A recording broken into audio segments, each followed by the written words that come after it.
Hi, my name's Elisa Jordana, and I am on the show today playing a few songs. And also, I'm here because I'm a very good friend of Benji. And he brought me here. I don't really know why, but I'm looking forward to talking about our relationship.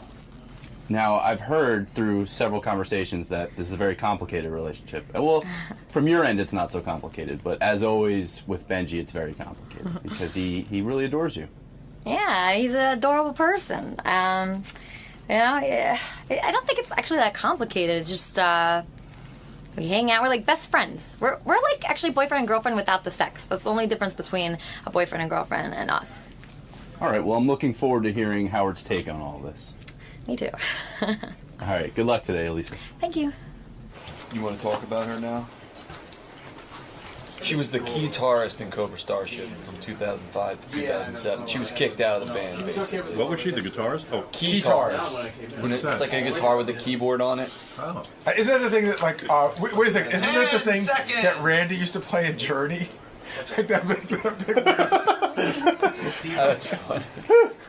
Just a few other things that are funny. So they met on J-Date. She doesn't want to have sex with Benji. She doesn't like to be touched sexually. Doesn't have any sex drive, according to Benji. She's been single for a long time. She said she's physically attracted to celebrities who look like Bradley Cooper and James Franco. That's Benji. Sounds like she hung out with. Naturally. This is a conversation for Benji, maybe not here, but down the line. I would love to know one day how far his net is cast. So we know he goes on J-Date. We know he goes on Craigslist.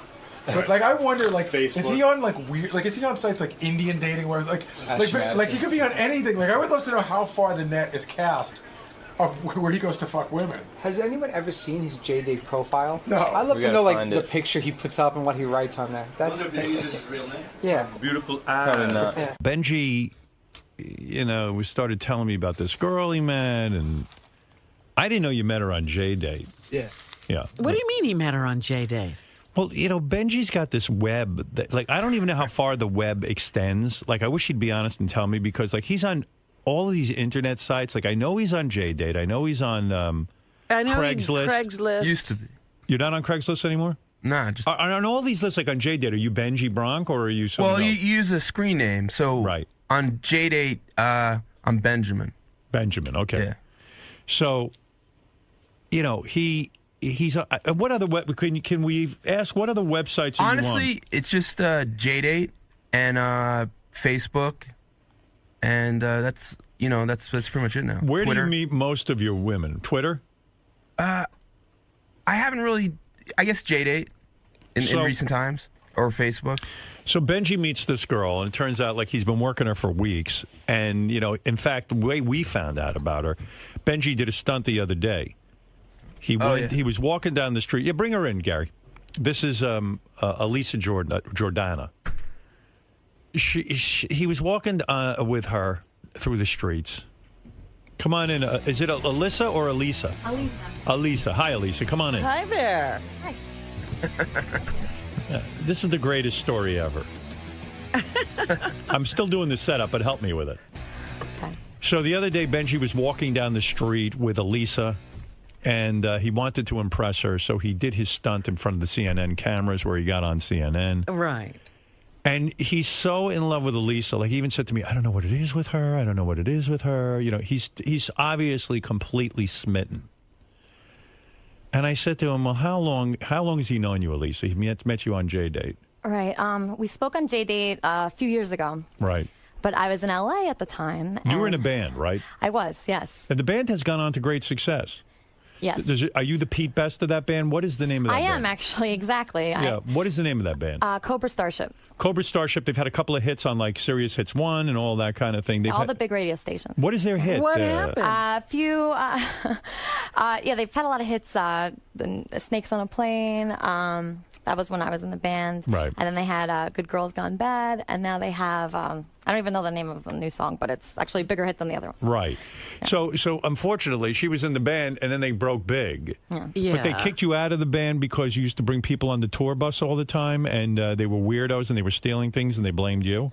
Well, when I was on tour for a long time, I was very bored. You know, I wanted to meet new people, and all these fans, they would like hang out outside the bus, and you know, they'd want to hang out with me, and I was very flattered by that. Sure. And you know, it was my first band, and it was just very fun. So I invited like all these kids that were like 15, 16 on the bus, and I was having so much fun with them. We'd have dance parties, and we'd be dancing to my music. That's very flattering, you know. Right. And so you know, they'd come on the bus, and then one time they stole like all the band's iPods. Ooh. And then kids. you know, everybody was very upset with me after that. So Right. So they fired you. yeah. I mean, that was not the only reason, but that was basically. Were you the lead singer? I played a keytar, which is like a keyboard that you hold like a guitar, Right. I've seen that. and so I played that, and I sang backup, and it was very fun. Right. And so do you sit there and go, oh, my God, I'd be a huge success right now. I'd make tons of money, the whole thing. It's got to be driving you crazy. It is not good, you know, to think Right. about, but I mean, I can't really complain too much because it opened a lot of doors for me. But can I be honest with you? I feel your pain in that instance. I mean, you know, you put in time with a band and everything, then you see him go on to great success. I can't imagine the pain that was Pete Best's life. I think about him all the time, actually, because Right, yeah. I really relate to that, you know. Of course. And also, it's like really bad because I don't know, it was my idea to use the keytar, and like then this new girl, like they replaced me without telling me. Right. And I found out online. I looked at like a pictures from a party on Wire Image, and then it said, you know, Cobra Starship, and then it wasn't me. It was somebody else that looked just like me. Right. You know, and then I get a text from the tour manager saying, you know, does Elisa know she was replaced? And I'm like, you know, you just texted me that. So that's You know, how I found out. you think about your life. You were in Cobra, and now you're with Benji. It's a I real. know. I don't know if things are going the right way. I'm as big as a starship. From Cobra Starship to Benji, it's quite a Benji fall. Starship, yeah, it's pretty good. Cobra Benji. So anyway, you got to hear this because I became fascinated with this story. So Benji says to me, "Oh my God, I'm in love with this Elisa." Now the love goes like he's totally taken with you. What did Benji describe in your words? What it is about Elisa that? And maybe it's embarrassing to do in front of her. But you're totally taken with her. I don't think she's a perfect person, but to me, you don't like that? I mean, that's what you had to say first. I mean. Right. And this is what else I don't like now. She's when I'm around her, I'm just so happy and I have so much fun. And this is someone I've always said, like, I can't get married and be monogamous. Right. And this is someone, and it might not end up being with her, but it's like, wow, this is gives you someone. hope that this is someone I could spend my whole life with and every day be happy and look forward to being with her. Like you're in love. You're in love with her. I'm not in love in a commitment kind of way because we haven't dated. But and poor Lisa's saying to herself, why can't this guy just be a little hotter? Or Well, Tommy Mottola. She does. I think she, like, deep down. Do you think you're going to wear her down? You know, it's not. Let me tell you how in love he is with her. He was so nervous. Doug was telling me this. Doug Goodstein from Howard TV. Howard TV. He said when Elisa was in the green room, Benji went running out. He came in this morning. He was covered in orange juice and things. He had juice. He says, as soon as Elisa gets here, give her this.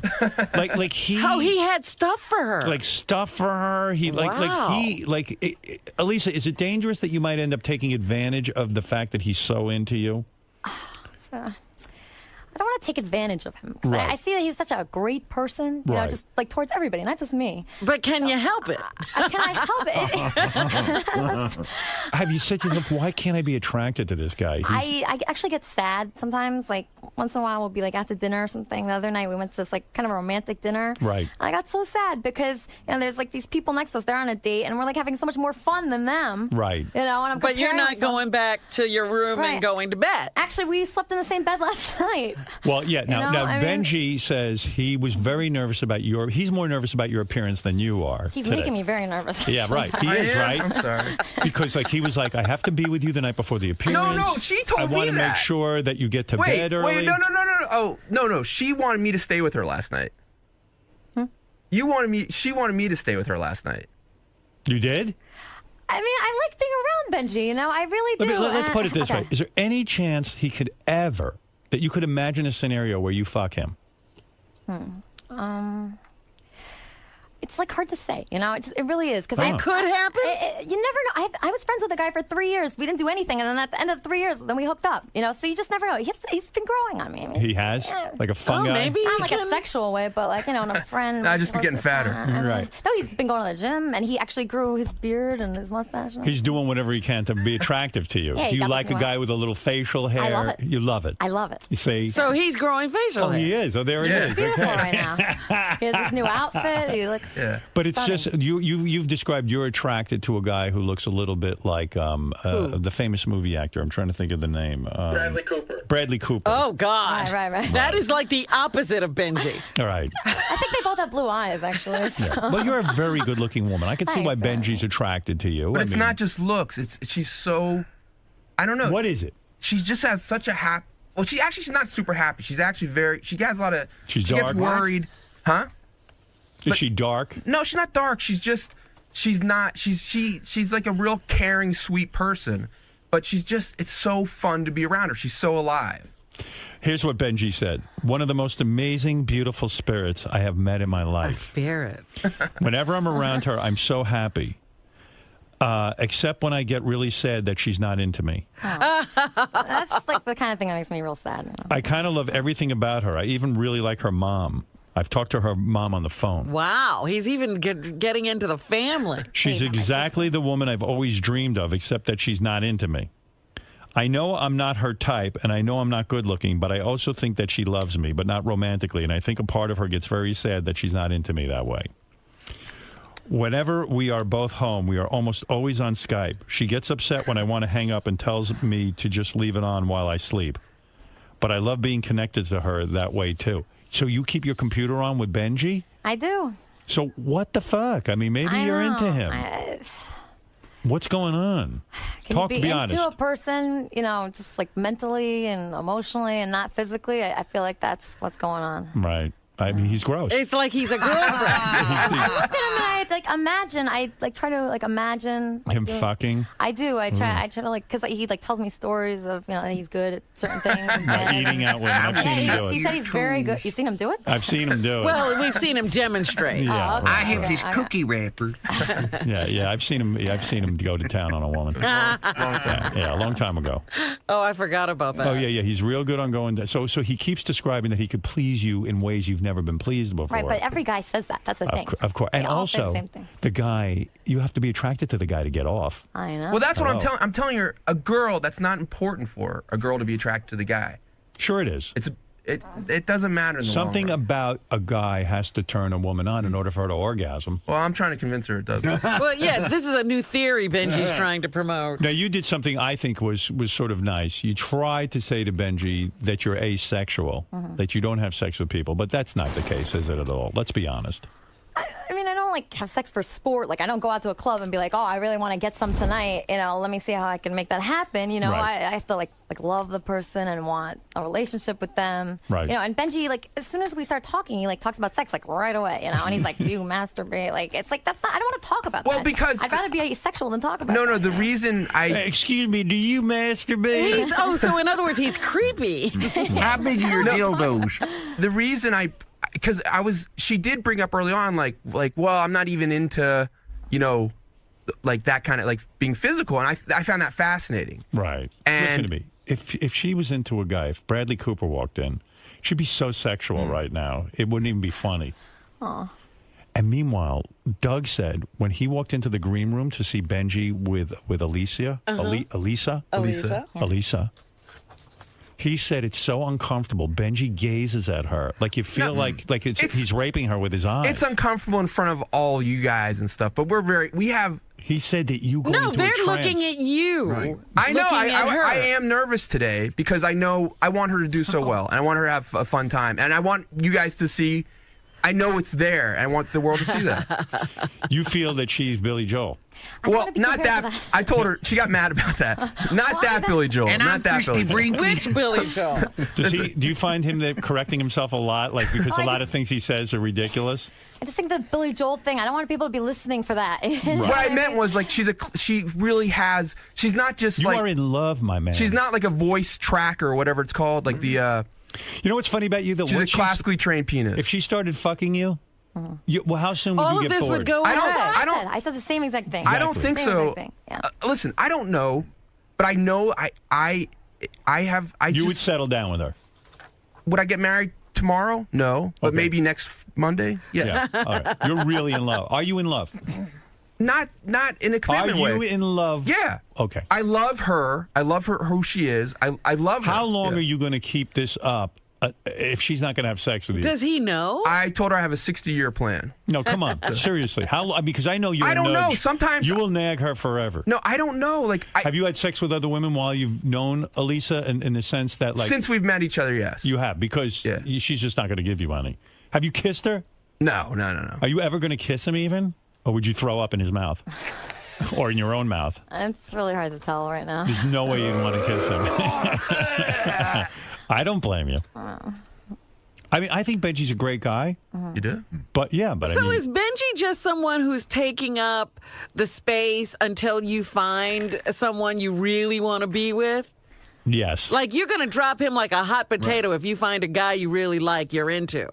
You won't be Skyping him and keeping the line open. You won't have time for him. But the truth is, like, nobody would be a better boyfriend than Benji. Like, he's the best. I Like, he does so many understand nice that, things. but you don't have a boyfriend right now. I know, yeah. But Robin, the I moment think you get one, he's going to be in the way. Are you seeing anybody? No, just Benji. Just Benji. I think she's more worried about me dropping her. Really? Yeah. Why? Because maybe I won't keep up with it. Like part of me, because I do get so sad sometimes. Right. Like when I get sad about it, it's horrible. How But long have you two known each other now? 3 years? we didn't really. I don't remember. Like we met this summer. Right. What happened? You contacted her on J-Date. We can't. Yeah. You were taken with her picture, I'm sure. No, actually, her profile was really funny. Okay. And that's. I mean, yeah, I know she's super hot, but it's her personality. So how She's did you wear her down even to have her meet you? I don't. Did we you just, throw in the Howard Stern show stuff? Or, I mean, how'd you finally get her to meet you? We pretty quickly just said we were going to meet for dinner. Right. And so when you met him, were you like, oh, shit? Did you see a picture My of him pictures are first? very good. No, his picture is amazing. It's That's a really problem. good. You were attracted to his He had a picture. nice hat on. Right. He looked kind of cool. He did look cool in the he has great pictures. No, but you know, he was Could just, you just be your picture, Benji? Why don't you tape that picture over your head? no, when we met, I mean, it was kind of nice. He was so nervous. He was like so sweaty and like red. Like it was Oh, so he's cute. red. It was adorable. How can you not love him? I've seen that sweaty red look. Yeah. There's nothing adorable We've seen it for about a it. long time. I don't know. I So think when you it's- met him, you saw how sweaty and red he was, Yeah, but yeah. you thought it was cute, I did. I thought it was adorable. but you weren't attracted to him. No. Right. See, I told him. He sweats like a motherfucker. He's red all the time. I don't know if what's that called? Euthanasia or whatever it's called? Echinacea? I don't No, know. what? Euthanasia? I don't what are know. you talking What about? is it? Psoriasis. Psoriasis. But I'm good today. I'm pretty No, good. you're pretty calm today. Yeah. You're not that red. Yeah. But and so Benji prepared you for today's performance. He Right. was very nervous about it. He was making you nervous. Yeah. And he said, you got to get to sleep. So he put you on Ambien last night. Is that correct?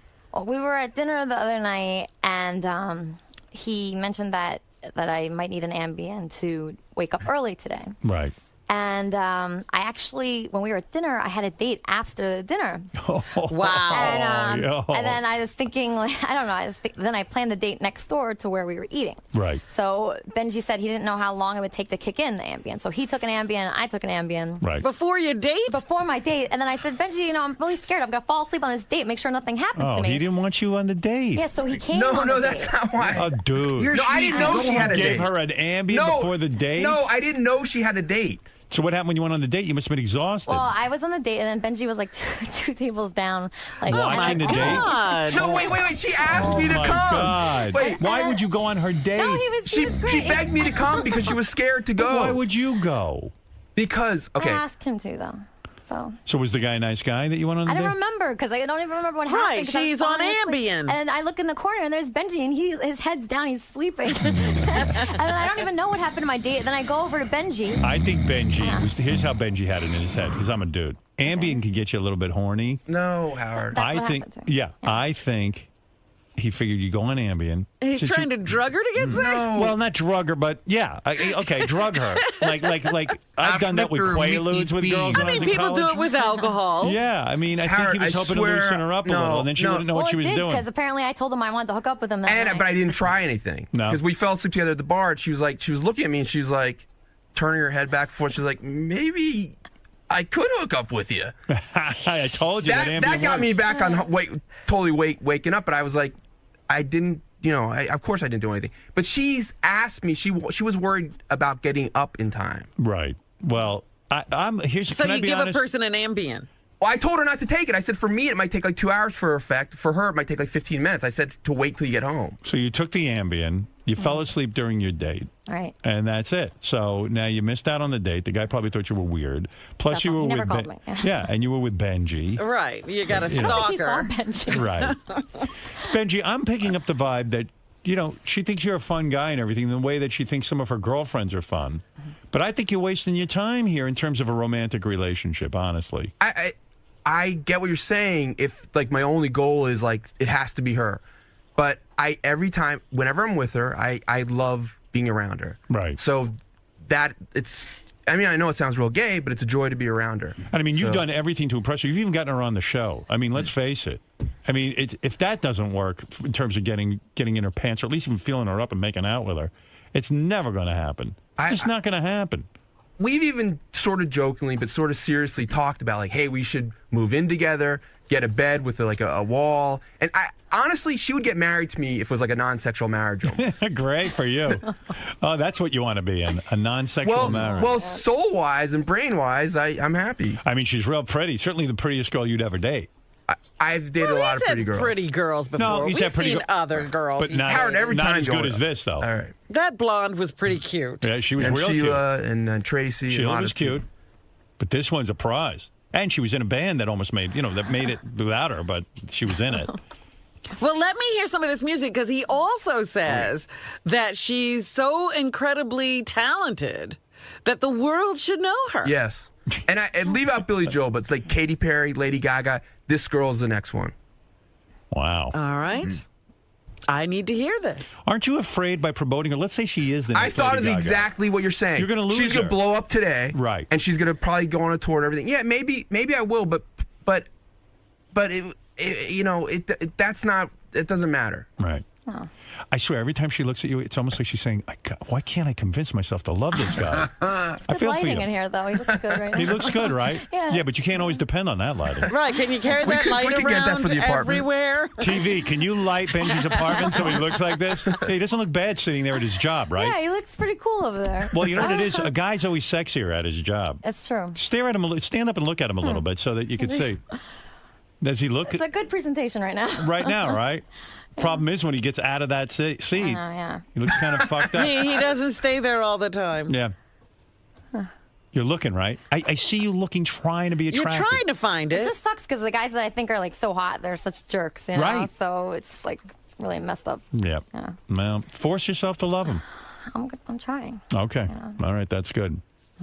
Mary Ann, who used to be Benji's obsession. This is another girl. Have you ever met her? I love Marianne. Yeah, Mary she's Ann, awesome. yeah. Hi, Mary Ann. Hey, Howard. Hi, Lisa. Hey, Marianne. So, Ben, I love you. Oh. This is Marianne Part 2 plus a guitar, okay? I mean, it's not happening. Right. Mary Ann, explain to him, why didn't you fuck Benji? He worked on you Okay. for years. Okay. He is so sweet. We're like best friends now. Like we go to each other's family holidays, but that's what I wanted the whole time. But it took years to get it to the point where he could just accept it as that. But like, I'm like her. Like, I like the hot guy. I go for the bad boy. You know, if someone just automatically wants you and falls for you and you're sort of an obsession, the minute you sleep with them, that's gone. Mary Ann, first was of all. there anything Benji could have done to become the bad boy, the one that you would have wanted? Oh, God. I don't think so. He's too sweet. Too sweet. All right. So if he even was a dickhead, but then he's got his looks to contend with, too. I mean, I think, did I try to do a makeover, Benj? I tried, too. Like, I tried. She tried to do a He has makeover on one you? right now. It looks You pretty did a good. makeover on Yeah, him? look at his like. For another one of her facial- dates. Yeah. He I had a date he also went on, and he had Oh, to. my God. She wants me to be You know there. what? You're sounding, Why do you- Richard Nixon did this with Pat, I think. And he where did he win her. would drive her to her date, on her date. I'll wait and for he you. eventually got her. Do you want me to start driving? Let me drive you to your date, Pat. I'll sit here while you fuck that college stud. I still want to see Benji's heart broken. Dude, you're this No, is a she's heartbreak. being- I'm very You're nice going, to Benji. She's dude, being completely you're honest to me. I know, but you're going on dates with her? Fucking No, man up. I did want to, but she begged me to. Dude, look at me. If a girl ever said to me, I've been in bad situations, but no girl's ever said to me, I want you to come on a She date with begged me. me to go, Let me so. tell you, I would never get into that. I know, Wouldn't and happen. She begged I got me to too go. much pride. All right. I do And too. it's a little bit of an obsession. It is. You're obsessed with her. Do you think Benji likes to get with women? He sets himself up that women he can never attain, and that's his ultimate prize. No, that's just all Have you women. ever seen her naked? Accidentally, not partially on Skype once. Is it awesome? She's beautiful. She's one of the. She's gorgeous. Yeah, of course. But I What didn't would see her you do to naked. her? She was What like in is her it bra. you tell her you would do to her when you're private? Because you've explained to her what it is you would do to her. What would you do to her? I would try to make her super, super happy every single day. Super wet. Happy. No, but sexually, what would you How do? does to her? that happen? I'm not going to go into that now. Why?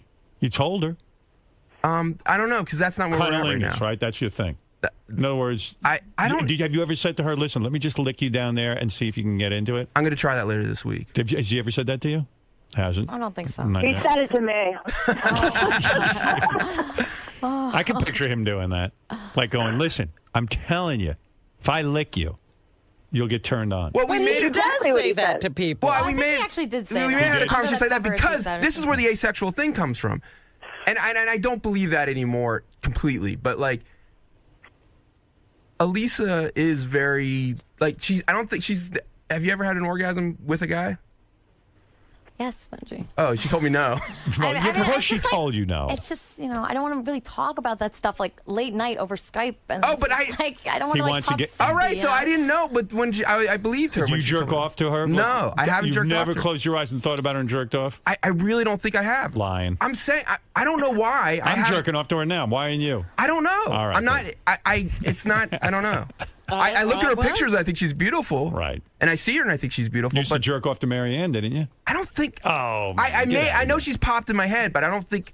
Like I've said before, like Not it's to hard completion. to compete with like Tube Galore and stuff. Those videos. Right. Let's go to Carlos. You're on the air. Go ahead, Carlos in the Bronx. Hey now. Hey now. Benji, you're fucking delusional. This woman will not fuck you. She's not going to be with you. You're a nutbag. You're treating her like you treated that other girl when she was in the studio. You was staring at her like you wanted to freaking kill her and eat her up. And Yeah, she was isn't so Benji's uncomfortable. stare kind of creepy? This guy brings up a good point. Well, I that's mean, why I was saying, could he be star 80? Like, if Yeah. this girl, No. he stays in her life, she becomes, like I said, she becomes this regular obsession. All of a sudden, she's now with other guys and she wants to leave Benji alone. Is he going to lose it? Have your parents met Benji? Oh, your mom talked to him Well, on the he phone. asked my mom on the phone what blood type I was because he thought I don't know. Why would he ask that? He really thinks I'm this one blood type. I'm but, really into O negatives, and I was like, I know she's an O negative. Was she an O negative? Her mom was. Her mom is. Which is a rare thing. So she excited. has the recessive genes for it, Yeah. which I like. Oh, my God. And I we could went tell out- she was. Bobby, go ahead in Nashville. You're on the air. Yeah, what's with this Marianne cock blocking? Give this guy some pussy, huh? Benji, What about it? Can you give him some give pussy? him the pony. Give him the horse cock rap. Let him horse fuck you one time. What? Let him horse fuck you? Yeah, you know the tape he made with the lady in the old folks. Oh, home? yes. Yeah. Yeah. All right, listen. I don't think she's ever going to horse fuck you. I don't even think she's going to kiss you. But that's my guess, and I think she's being honest with you, and I Absolutely. appreciate that. I Yeah. do. Now, Elisa is going to perform. Elisa Jordana is going to perform. Now, this is from your self-titled album. Yes. This song is called Fuck You, I'm Fine. There's Yes. profanity in this song. If any kids are at home, get them out of the room. What does this mean, fuck you, I'm fine? Just basically, it's just I wrote it so like girls, they think about guys like for a long time after you break up. Right. And, it just, I don't know, just like I wrote it and it came so naturally and it's just really how I feel. Right. So, it's just a song meaning no matter what happens to you, you're always yourself. I see. And, just stay strong and don't let anything get to you. And, Is she making her entire living from music still? Yeah, I mean, I put songs on like TV shows and commercials and movies. Yeah, so I make money doing that. And, other side jobs. I've got a production company. So you're in the music industry. Yeah. Yeah, you don't have to take a job like selling retail or clothing or something like that. You're actually making a living as a musician. Yeah. Which is great. Cool. Yeah, that's cool. Yeah, but Benji needs you to hit it big time. I know. I'm so you much can leave him. pressure now. It's like, oh. I know. All right, so Benji has instructed you. You're ready to perform now? Yeah. Right. He's almost like your manager over there. He really is. Yes. All right. Listen, do us a favor and give us a song. Okay. Give us Fuck You, I'm Fine. Maybe someone will hear it, and who knows, then you can find a real boyfriend and get rid of Benji. Oh. Has he gone around and introduced her to any of the record people he knows? Yeah, we know record people. Benji, why don't you try that? Maybe then she'll be attracted to you. No, I have. All right. Here we go. Yeah, take those off because you'll get confused otherwise. And let Scott the engineer help you. God help you. Is that guy hot? Are you attracted to Scott the engineer? I've won 4 Grammys. He's won Grammys. A little longer, to be attracted to somebody. Give her a microphone. Where is everybody? What is this? I can't hear her. Scott's mesmerized now. Yeah, He doesn't Scott- remember she needs a mic to talk. I think Scott likes you, too. I'd like to Skype you later. Can you Skype with Scott later after Benji? You can watch me I do sleep have that like a hotel room, panda. Yes. Go ahead. Put those headphones on so you can hear us. All right. So here is Okay, here we Benji's girlfriend that he wants. We said to Benji, bring your girl in. Look at him. He's already giving everybody the eye. What Like, are you doing? Now Huh? get ready for this. What are you doing over there, Benji? She's told me she wanted to be able to see me when she played. Is that true? You want to see him? Sure. Sure. That's what She never said. I like looking in Benji's eyes. All right. Okay, so. Did you take piano lessons? Because you're good. I did, yeah. I used to play classical piano. But it's more fun, writing your own songs. I think that's more fun. Absolutely. I know. I've written 2 hit songs. Oh, very nice. Good job. Thank you. Look at Benji.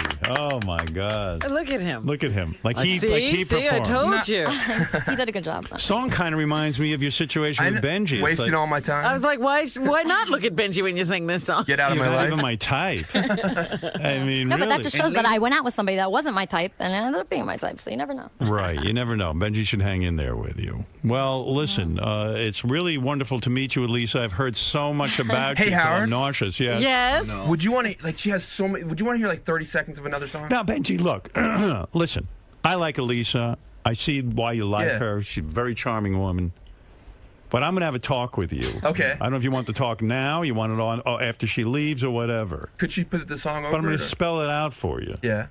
I mean, it's fun. You're torturing yourself. Why? Why? Well, if She's- he wants to do this, why not let him go? Hey, listen. Play out the thread. He's a 50-something-year-old man. He 50? can certainly Oh, do my whatever God. he wants. What? Yeah, you didn't know that? Who? Benji. How old are you? 62. 40s. I'm joking. He's in his okay, 40s. okay. I'm joking. I'm joking. I was making a joke because he gets uptight. No, what I'm saying is, you're a big boy. You can do what you want. Yeah. But you're one Yeah, I of mean, these he guys. can't turn this off. You want unobtainable women, and then you think those are the ones you could marry. That's not true. She's unobtainable. For You're you. not getting her. Yeah. Listen, that's the way you, which is cool. I could get her in 10 minutes. Okay. You understand? Okay. She's not for you. The only reason I can get her is because of who I am. All right. She's out of your league. That's true. Am I right or am I wrong? She's arguing over there. I just want to say one thing. It's not like that, because especially of who you are, you have to make sure the guy really likes you, and he's, I it's hear like you. I hear you. not really You like ain't that. you're not going out with him. I'm breaking it to him. All right. If I was single, I'd ask you out. We'd have in 10 minutes, we'd be all over each other. Believe me. You know it and I know it. Am I correct? Let's be honest. You know it and I know it. Do you I'm know into it? the whole consistency thing, not just for 10 minutes. consistent. For 10 I don't minutes. do 10 minutes. I do it. I'll give you a whole night. Are you crazy? No, listen. Give me 90 months. I'm a boyfriend. You understand? I'm not a womanizer. I Right. respect women. I see Right. what he sees in you. Thank you.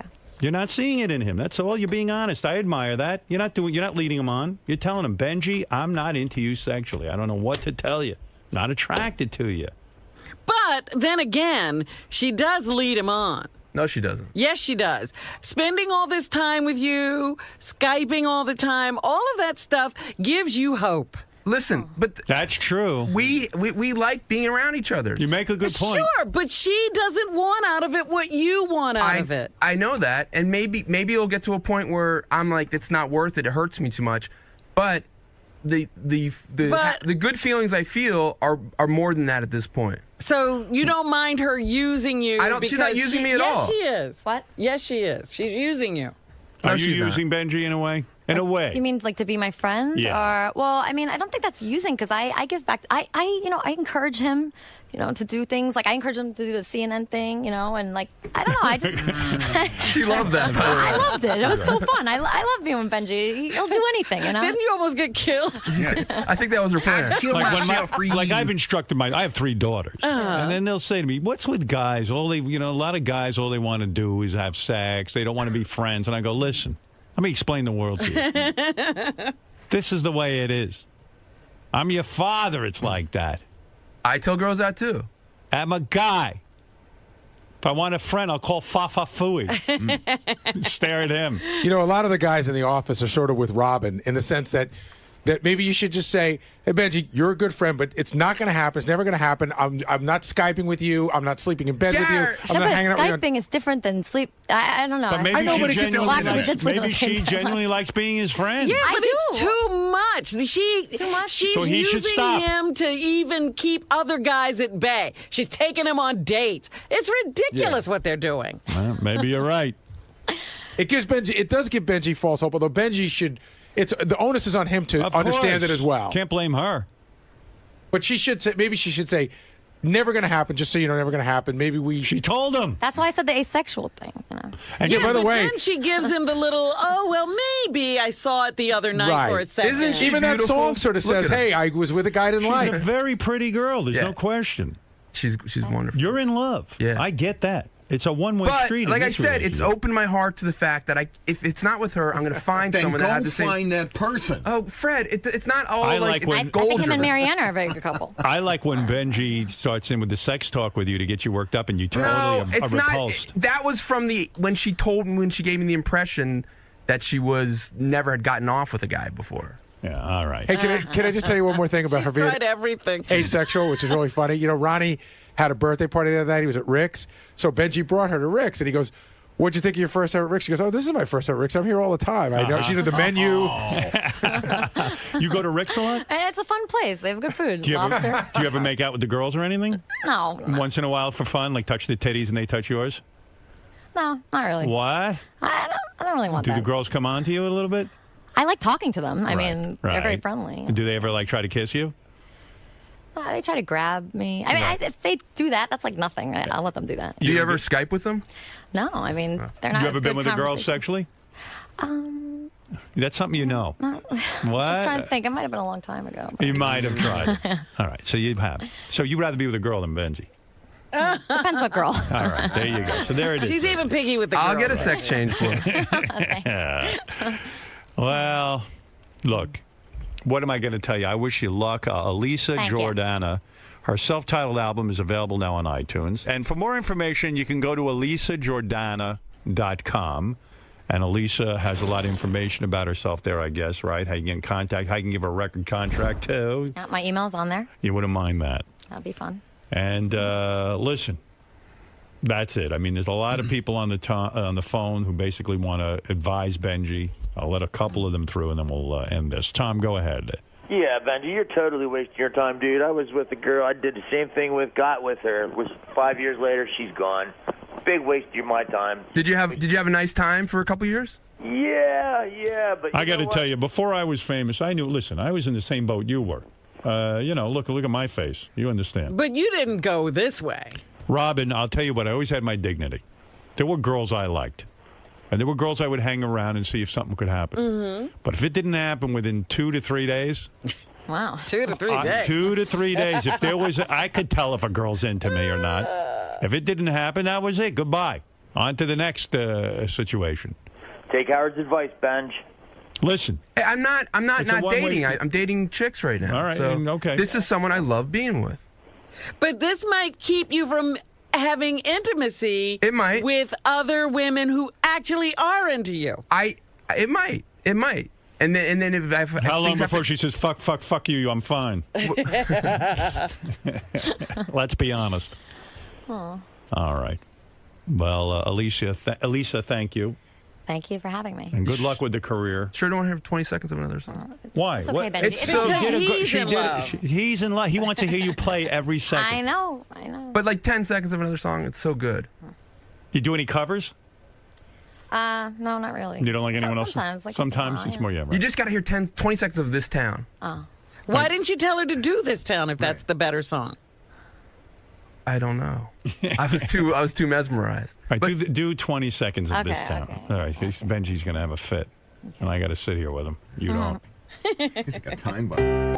Look at you. Yeah. You fucking He's turn. grinning at everybody in the room. please. You're like, you can't even look at him while she's He's playing. turning beat red. Yeah. There's that blotchiness that That Elisa talks brings about. her so much closer to him. I have a mood face. Wow, you're in love, dude. Look at you. Well, it's nice to see Benji in love. Wow, he's in love. Let him down gently. That's all I can did. tell you. All right, good. Yeah, I know. All right, listen, Robin. You know Howard. Enough of Benji's She has love. another song. It's kind of Okay, stop it. Stop it already. Enough. Oh, man. What do you say to him, Fred? I say, you know what? She's a really nice gal, but Benji, don't waste your energy. If there's someone that you want to find to share your life with, she's not the one. You can have a good time with other people too. Do it with someone that you know there's a future with. Be There's no realistic. future here. Right. I don't think that's all about what life's about. I don't. Well, but your life will be over before you find that person. If you keep Maybe. wasting your time I don't think chasing a dream. I'm not wasting my time. You are. All right. Well, you're wasting our time. All right. He thank doesn't you. know he's wasting his time. Yeah, right. Leave him alone. He'll He's find fine. out. Fuck me, I'm fine. fine. Well, you know, you're very lovely. I'm glad I got to meet you. I see why Benji's so attracted to you in all of this. But look, I'll talk. I'll make You it. think you can talk him down? Yeah. I'll talk him down. And everyone remember Elisa Jordana, and check her out at, what do you call it, Angels and Kings of Manhattan, November 18th. And go see Benji there, too, sitting front row, staring at her like a mental patient. That's a show in itself, right. watching Benji watch her. That's the video. Good job. Thank you. That was very fun. How many years of piano lessons did you take? I started when I was 4, so Wow. Well, you learned well. thank you. Thank Yeah, you so great much for job. having me. Yeah, no, it was fun. And I don't know, maybe you and Benji will get together. We'll be at your wedding. So nice to meet you. Thank you for coming in, and good luck to you and Benji. You two make a nice couple. Thank you, Benji. Bye, thank you. No problem. Good luck with everything. And I feel for you with that story with the band you're in. Oh, thanks. That's tough. That's tough. Yeah, it's tough. It's okay. Are they in touch with you at all or no? Actually bumped into one of them at the Guitar Center the other day. Yeah. Oh, she's not really. You play guitar with them? Yeah. Yeah, a little bit. Well, you're very talented. Thank you. Thanks for coming in. Come more pictures. Oh, sure. Yeah, I know. There's two guys. No meeting today. Right. Thank I God just for remember. you. I know. Oh, no. What the fuck am I thinking? I don't know. The only thing I need a meeting for Is it this Tuesday? Hold it, I'm spaced out. How do I take a picture of you? You know what? I don't know. Oh yeah, that was great. Okay. You were great. You did a great job. Thank you. You wearing lips? No, I'm on my toes. Awesome. Thanks. Let me take one more. Make sure I got one with the flash. We don't really. I said that. It's like next week or something. We don't really need a meeting, except at some point we do. In the next 3 weeks, we have to figure out what these sound bites are that we're going to put up. Should I put up a note and start collecting some ideas? Yeah, yeah, that would help. Thank you. But yeah, Went so because fast. we need some of the killer ones. Really stuff that, you know, Richard and Sally. You're used to saying that because we're on. No. You'll see it. You'll hear it. Really? Come here, you two. Okay. And she's reassuring me right now. Benji has to be in the conference too. Elisa, you were just saying Benji's reassuring you. What are you feeling right No, now? I was just like, I didn't know how it went. It went so fast, you know. I just like, I don't know what happened. It was like a blur. So Benji's telling me I did a good job. Incredible job. I thought you did a great job as well. I mean, it's got to be tough as a performer to sing this early in the morning, and you came through. Yeah, I was very nervous about it. Let me tell you. But now that I did that, I feel like I could do anything. So that's positive. Now let's get in. Almost anything. Are you both going to heed Howard's advice? I mean, he seemed to sort of intervene and break down your relationship for you and really kind of strip away some of the misconceptions that maybe the two of you are feeling about each other. Well, what I don't understand is why can't like a guy and a girl be friends? Like, what? Why is that not possible? I don't understand that. I have lots of guy friends that I'm close with. So. Well, I don't think it's the fact that a guy and a girl can't be friends, but Yeah. I mean, Benji's made it very apparent that he's into you as more than a friend. Yeah, but it's room to grow. You never know. So that window of hope is still open. Sure. The window's way down the hall, though. Benji, is that what keeps you from letting go? The fact that No. there's that little grain of hope? Maybe it's a little bit, but like I said on the show, normally I have so much fun around her and I feel so happy, so that outweighs when I get sad about it. Because Benji, I know since you've been single in the last few years, you've dated a fair amount, and you've had. And I'm not dating now. That's the thing. Well, that's the thing. You've had women. I've seen women, come here just to meet you. Really? I remember there was an artist who really liked you Oh, from yeah, a few yeah, years yeah, ago. yeah, I mean, you're obviously a very talented guy. I know people that like him. Yeah, I mean, Yeah.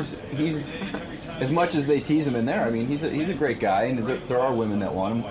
Why can't you just, like Fred said, move on and find that woman who likes you as much as you like her, like more of a mutual love?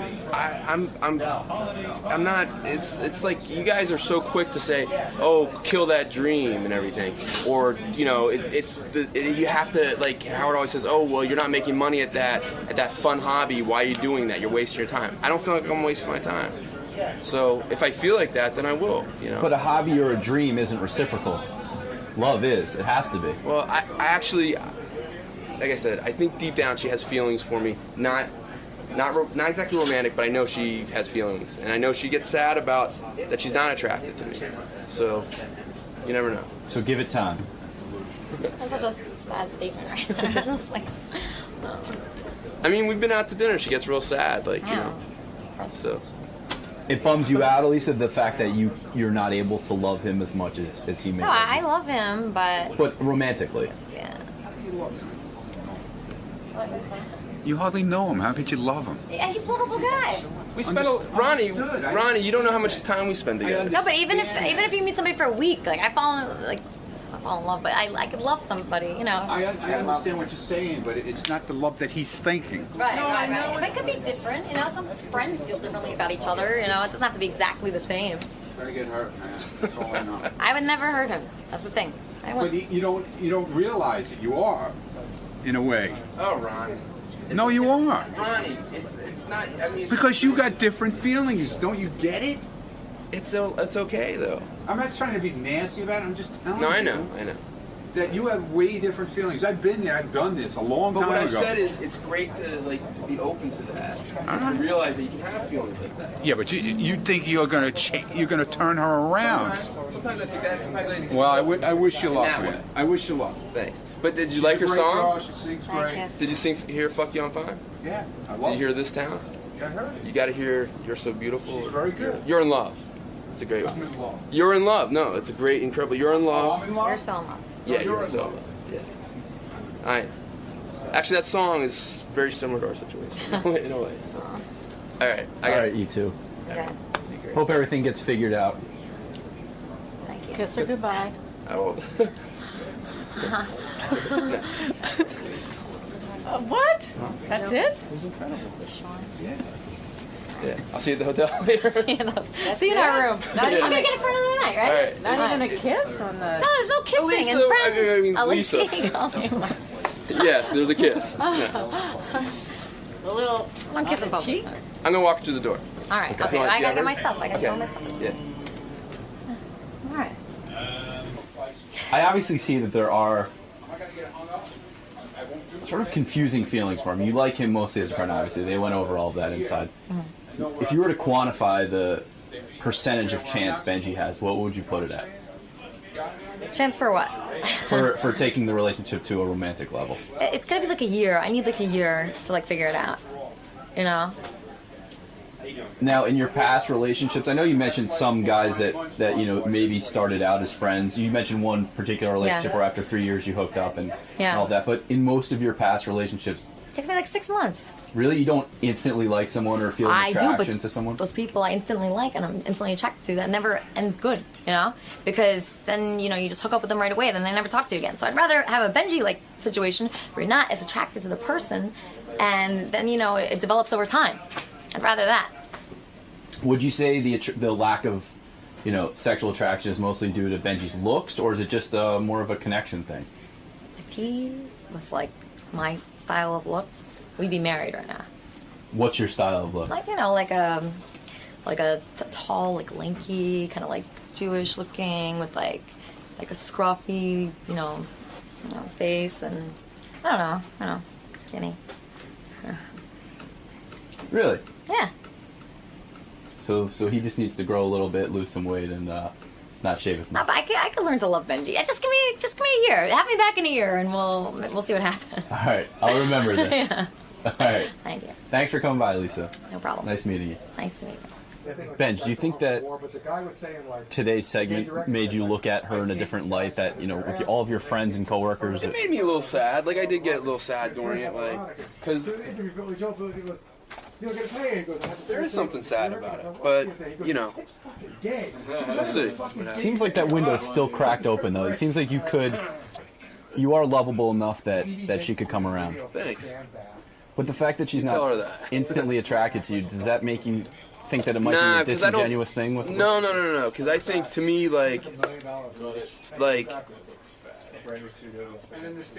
looks are important to me, but I think that's the least important thing of a connection. Although, I have to say, I don't necessarily see Benji hanging out with people who are not that attractive, who might be musically talented as well, and he's not Skyping them, and he's not hanging out with them or going on dates with them. I'm very attracted to her looks. That's no question. But what I'm saying is, I say for me, a look has to meet a certain criteria, and then once it's beyond that, it's the personality is much more important.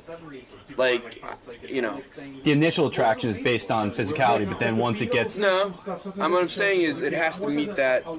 The threshold of looks to me is lower than the threshold of personality.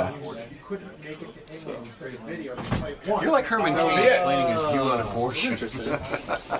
What if she comes to you and says, "Look, Benji, I've been thinking about it. I do love you. Want to be in a relationship with you. Get into bed with her. She looks great and everything. I've worried about that. Now you have sex with her, and it's not horrible, but it's not. I know it's not loving. that wild. It's like not like. It's like she lets you put it in. You fuck her in 2 seconds. I've thought of that. That's why. I mean, it's completely possible. I mean, I would, you know. No, but it's possible that you'd be willing to put up with that because you love her. He would. I don't know. Why That's not? hard. Like, But I do. I always say to her, like, thing. it's not like we like I said, we joked about like, you know, we can date and not have sex, and like be married and not have sex. And I can have sex with other girls and stuff. So. I like how you're buying into sex is not the thing. Sex is the thing. No, it's not. No, I'm saying, what if it's sexual, but it's not great? I'm saying he's saying sex is not the thing, but I'm saying standing over here, No, but sex but it is. But it's not the only really not, thing with yeah. him. He's saying. So I'm saying, what if the sex was not great, but it was passable? That's interesting. Like, I don't passable. know. What if it just sucked? Well, Have you ever passable. been with a girl that sucks? Yeah. Oh, it's awful. A ton of times you just get the fuck out. Fucking awful. I don't know. Yeah, you're not Really, into it. I like the emotional. And what is your what? I will tell you. I will tell you. Hey now. Posing some tough questions to Benji. You know, I said to Benji, I said, what if this Elisa turns to you and says, okay, Benji. I gave him a theoretical, hypothetical situation. Okay. Benji is cockstrong. I said, Benji, let's say Elisa, for some reason, has a change of heart. She says, look, Benji, now This I is feel... it. I love you. I love you and I feel sexual toward you. He goes, okay. So they get into bed, they have sex, and the sex is okay. In other words, it's not the best sex he ever had, but it's passable. It's like okay, whatever that definition is. Would you just move on and say, this is not the girl for me? Or could you just like say, you know what, she's so great in so many areas that the sex doesn't have to be the thing? Mediocre sex is okay. Well, I've never been with a hot girl and the sex was bad. Because I think if I'm attracted to her, I like it so much it's good. I've been the opposite, where a girl is not incredible looking or not as hot, but it's like, holy shit. Like this is like, something's amazing about the physical connection. If it was passable, at least the way I feel now, if it wasn't the best sex of my life, right, But it was like, yeah, like normal, nice, and You could put up with that the rest of your life? I feel like I could Yeah. right now, but that's why you date a little bit and see what happens. Mm-hmm. Like to me, Gary said he's been with chicks who have bad sex. I said, what is your definition of bad sex with a woman? Like, what is bad sex? And he goes, well, she had a hairy belly. I go, no. That's a physical. That's a physical thing. I mean, what is bad sex with a woman? To me, it's if a girl doesn't enjoy it. Which I mean, if you think that she really is not into it, Right. That's the worst. Yeah. Yeah, I've been there where I feel like it's just kind of a dud. Yeah. And that's the worst. I wouldn't stay with a girl like that for 2 seconds. But let's say it's passable. Like, what is passable sex?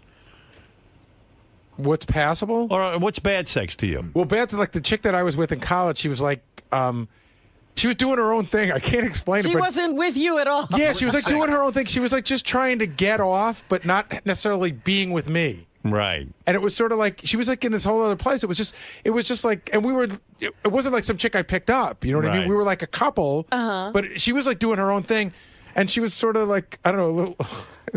She felt a little funny. She felt funny. What, Yeah. she was big, her pussy was too big? Sorta. And what was it, and what do you what do you mean she's doing her own thing? I can't explain it, but there was no connection when we were having sex. You know what I mean? Right. No connection whatsoever. It was like she was like in a different place, just trying to get off, as opposed to like being with me. I see. That's bad sex. It was to me. We did it a couple of times, and I said, "This isn't working." We were dating. Like I wasn't in love with her. I liked her, and I was like, "This is bad sex. I'm just gonna not do this Move anymore." on, yeah, move on. And she was hot. Like you found her really hot. I was attracted to her. Yeah. So you would stay with her if the sex was bad? If the sex was bad, that I didn't enjoy that aspect of my life, I don't know. Right. I mean, yeah. Right now, I just, yeah. Have you had bad sex with a guy, Robin? Oh, yeah. And is the sex bad because he comes too fast? No, it has nothing to do with that. It's like, if I'm not into the guy, Yeah. I don't care what he's doing. You mean you thought you were into him, you get into bed with him. It's sort of like, I'm Let me on the see. fence about this. Right, let me see what happens. And you try it out. Yeah. And then you go, oh my God, this This is just as bad as torture. I thought it would be. Okay. But you go through with it because you don't want to be rude. Well, you try to get through it. Right. Good for you. You know Yeah, you're you special. almost feel like you started this. You might as well finish. Right. I'm not going to be a complete asshole here and kick you out. Yeah, I don't want Go to ahead and tell come. Go this ahead. person that I'm having a miserable time. Right. Fuck me, Robin. I'm coming. All right, Robin. What else is in the news? Let everything hang out. I'm just thinking of you in bed with a guy you're not that into. And he's fucking you, and you just can't wait for him to get out. Let her go fuck me. This guy was trying to impress me. Right. And he's like doing all kinds of tricks. What kind of trick? I don't know. Just, you want to keep changing positions. And, I know. all that stuff you do if you're really into it. Go ahead and fuck now. And I just said, could you just finish? Did you say that? Ay vey. Because I just couldn't stand it anymore. Let it feel good. Go ahead and fuck it now. And later he was like, no girl has ever said. You're gonna fuck me hard. They were probably thinking it. Oh my goodness. Fuck yes. Gary, you've seen Benji since he was a young intern who occasionally I saw him when he was a young intern, when he first got to me when he was 32, when he was a young puppy. I mean, you've seen him go through all types of phases, even wearing forms of African garb and, That's true. and such. Now, he's a little bit more mature, but he's just hasn't nailed down this women thing. He really, I mean, do you just want to take him aside and pull him aside and tell him that he has no shot and that... No, because he sort of knows. He's old enough. Like we were talking during the break, every one of us have been through it. No one can ever talk you out of it. You figure it out on your own, hopefully sooner than later. And you never want to be that asshole that goes, fuck her, she's no fucking good, blah, blah, blah. Because then all of a sudden she could wake up one day and marry him, and then you're really the asshole. Because you've already said too much. Yeah, you've already said too much. But every guy has to figure this out on his own. Good friends can tell you only so much. And, he clearly doesn't want to hear it. Now, you've done the infamous I Love You tape and that whole thing. isn't this kind of a form of that? I mean, this is sort of Well, the I same guess thing. it's. I mean, does he look like a fucking spineless pussy? Yeah, it's a very much a form of that. But at least you had that girl. She was And by the once- way, I got her back after that. tape. Exactly, and she was once yours to begin with. This girl's never been his, That's and right. he's still relentlessly pursuing. If he loves her, he should let her go, and if she doesn't come back, then he'll know. If you love it, set it free, man. Set it free. If she returns, it was meant to be. No, it's just it's one of those things. But I've been through this in Benji's position with a girl. You know, I'm trying to remember like a girl that you just have a huge crush on, and you just sort of hang around, and you know you help her with her homework. I remember in college, like help her with her homework, or I took notes for you in my class, or whatever it is. You know, all the shit that you wouldn't even do for your best fucking friend, in the hopes that you might get your dick touched, and nothing happens. Exactly, because he's acting like her big sister or her best friend. Yeah. You're too nice. You're too attainable. You know, the best thing he could do is walk away and never call her again. He should walk away today and just stop taking her fucking calls for like a month. And I'll bet you when he turns his phone on in a month, there'll be 1,000 messages from her. Now that I have you alone, you just attempted to talk some sense into Benji. Right. What are you seeing from this chick? I'm seeing she seems like a nice girl. I'm also seeing Benji has a lot more feelings for her than she has for him. It's kind of like a Ganji type thing, like a friendship deal. You know, they act like they're big sister. Every girl's best friend type Right, they thing. act like their older sister, like they're Right, exactly. And she's she's enjoying it. She's having a good time with him. Obviously, he's taking her out for dinner. He's enjoying himself, but he's trying to make it work in a different way than I think she is. You know, she, takes him on a date, and that's the weirdest thing ever. Yeah. I mean, and first of all, for him to do that himself, to go, he's lowering himself to be like a total moron in a way. You know, to go to sit there and watch the girl that he's dreaming about having a relationship with, being on a date with another guy. How could you put yourself through that? It's bizarre. But do you think she's being, opportunistic? Do you think she's trying to use him at all? No, because I don't think she's using him. Here's the reason I don't think she's using him. He pursued her. Right. And he's impressing her by bringing her up here, taking her on a tour, bringing him on to Jenny Hutt's show, which he shouldn't have done. He knows that. She hasn't been on this show yet.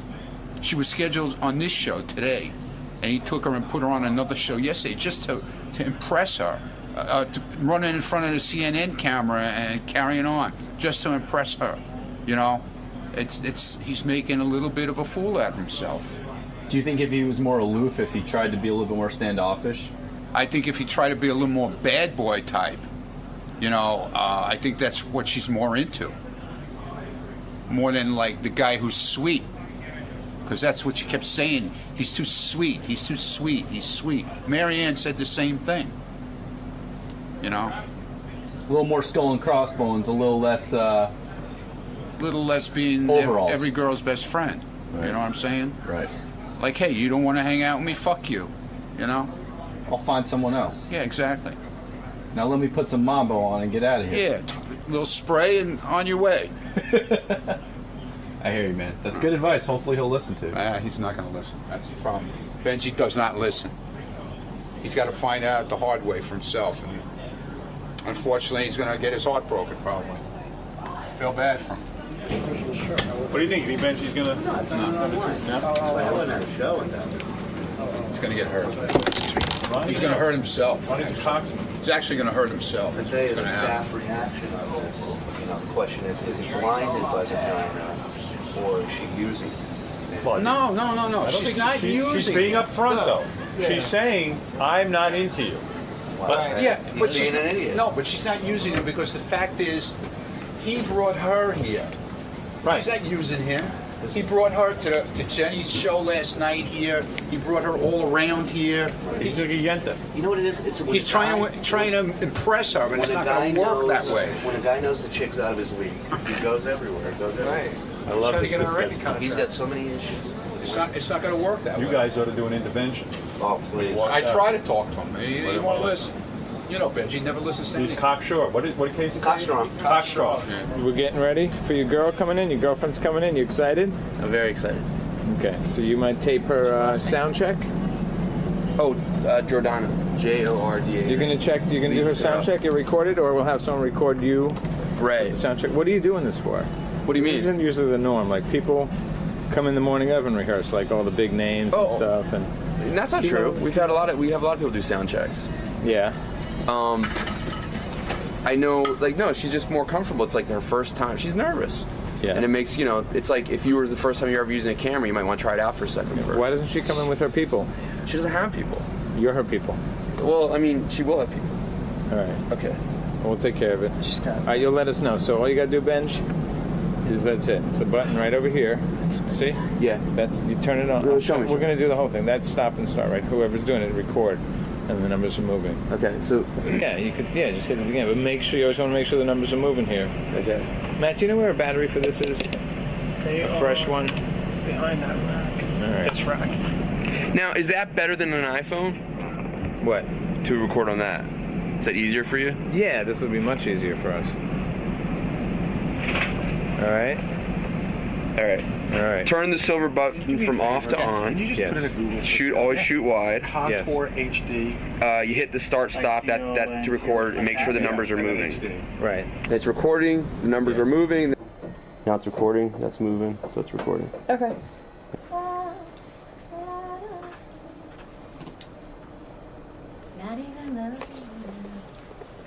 Okay, so you're on now. Can't even look at you now. You're wasting all of my time. You're wasting all of my time. You know what? I sound better in this than like regular, I think. Okay, cool. I sound better, yeah. Cool. Hey, Lisa, this is Jason. Hey. Hey, Jason. Jason actually might be in here tomorrow. Oh, great. Yeah, I will definitely be in here Like tomorrow. taking pictures. That's come, what. come and say hi and meet you. Benji. Well, I mean, like indoor. Crazy. I know, I'm that's glad why you I'm don't practicing. disappoint. Yeah. Oh, you better be here all night. I mean, you sound great. I know. But Oh my Benji God, made really. You need to bring it. I really need to bring it. I know, but this is good that sound's going in and out, because if that happens, I need to be ready. Is the sound going in and out? Going in and out. Yeah, it's going off and on.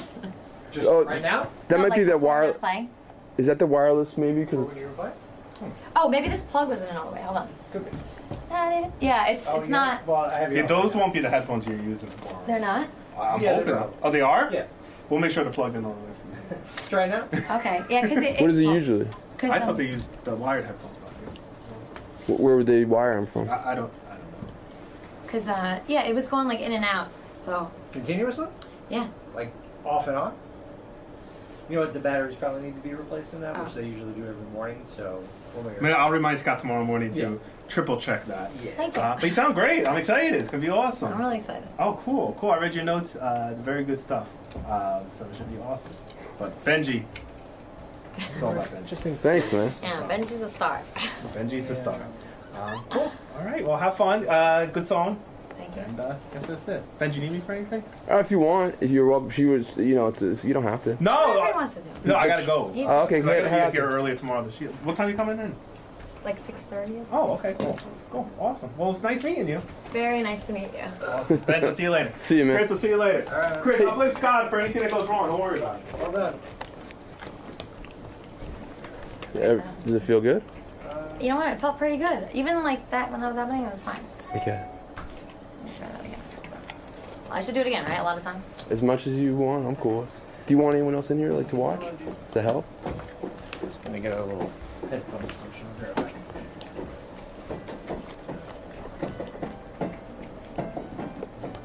Do you want me to get other people in there? I can't even look at you now. You're wasting all of my time. You're wasting all of my time. Time. I can't even think of you now. I want you out of my sight. I want you out. It's just recording now. Okay. So this is my friend Elisa. You can say hi. Hello. She's doing a sound check. She has a lot of experience as a musician, but this is the first time she'll be playing like solo with spotlighted on the radio. So she's very nervous, even though she's very talented, and she wants to practice as much as possible. And that's Chris is setting up the sound. Chris Gibbons, who's often mentioned on the show. And go for it. Okay. I'm Benji. This is Sarah's filming. Hello. Hey there. How are you? Good morning. How's it going? Good. Back up yet. Very good. Tower Heist. Yes, Tower Heist. The new flick. Tower Heist. Tower Heist. You don't want to be on camera, though. You and Eddie Murphy. That's pretty cool. Yeah, very exciting to work with Eddie. I saw the trailer. It looked awesome. Thank you. Very apropos to the times. This Yes. Ponzi scheme. You can go in either room. Great. So are you looking forward to Howard? I mean, I imagine you do a lot of press for when a new movie comes out and then this stuff comes along. I do look forward to Howard. I like Howard. Some people cringe at the thought of a much tougher interview than... No, I like him. I feel like he's always decent. We'll be back right after and funny. Listen to this. And you just don't have to answer every question he asks you. I was going to say, you've been doing this for about 10 years. You've become pretty good at evading. Certain things you just let them go by. That's and you know it's coming. So, but I enjoy it. I like Howard. I like the whole group. All right, Ben. Have fun today. We'll see you in the studio. Thank you. All right, Ben Stiller is promoting a new movie with Eddie Murphy. A lot of people are excited to see Eddie Murphy back on the screen, see him with Ben. And it's called Tower Heist. It opens this Friday in theaters everywhere. There he is. There's Ben Stiller. Look at him. There. Look at this guy. You exhausted? I mean, He I looks feel like he just woke up. Tired. You have to be because you work a lot. I mean, it's a nonstop with you. But you start early too. That's true too. You're right. I probably, if I had a normal job, I'd see you looking peppy. You probably would look a little more awake. Is your life exhausting? Sometimes, like right now, because I'm working on another movie. I'm acting in a movie, so it's with Jonah Hill. We just had him in Jonah here. and Vince Vaughn. So when you're doing that and you're promoting this movie, and then you did Saturday Night Live, how are you keeping this all going and family life? Well, you just sort of, I took all summer off, so like 8 weeks this summer where we just did nothing, so just with the family all summer. And what happens when you go back to work? Do you even see your kids at all? I mean, like you barely. No. And I saw my kids this morning. You have energy for them? Yeah. I mean, you have to have energy for and then your kids give you energy. And don't you spend a lot of time reading scripts? And I mean, you've got a lot of projects, so to speak. I think you just have to balance your life and figure out what's important. And I think over the years, for me, I've figured out how much I can handle and how much, I think you should write a book about how to balance How your to life. manage your time. No, because I got to tell you something. Especially when my kids were young and I was involved with my career and doing this radio show, it was very difficult for me to juggle time with my family. Yes. Because I was hell-bent. I thought my responsibility was to make a living for them and that I had to keep this all going. This was sort of my delusion. Yeah. And I thought I had to provide, and everything else would be taken care of, let's say, by my wife. But the truth is, if you're going to be a good father, you can't think like that. You have to be involved with your kids. And you also you never get that time back. That's right. The young, the first, 10 years. Right. And I think I learned when my daughter was born, because I worked a lot the first few years after my daughter was born, and I realized how that affected the family and then me and our relationship and all of it. And you just can't take it for granted. Grown up with two people in show business, did they manage that, or did they just forget you? What happened? Well, when your parents, crazy, your parents, the 70s, but wait a second, your parents were Stiller and Meara. They still are. They were brilliant comedians. I was a big fan of Stiller and Meara. Right. And, I'd watch them on Ed Sullivan. Like, they were a big deal to me. But I would imagine, I was thinking of you. I was watching the documentary on Joan Rivers. Mm-hmm. And it was sad for me because Joan is so career obsessed. Right. That really what you see is her daughter really even said, my mother was her career. I was kind of second thought. Right. And I imagine, because Stella and Meara were so big, that you saw your parents, I'm sure, but I'm sure you were second to their career. I would have to think it would almost be necessary. They have to write the material, come up with it. Am I correct? I wouldn't say second. I would say that they had to work. First of all, they had to work to make a living. They really did have to keep doing it.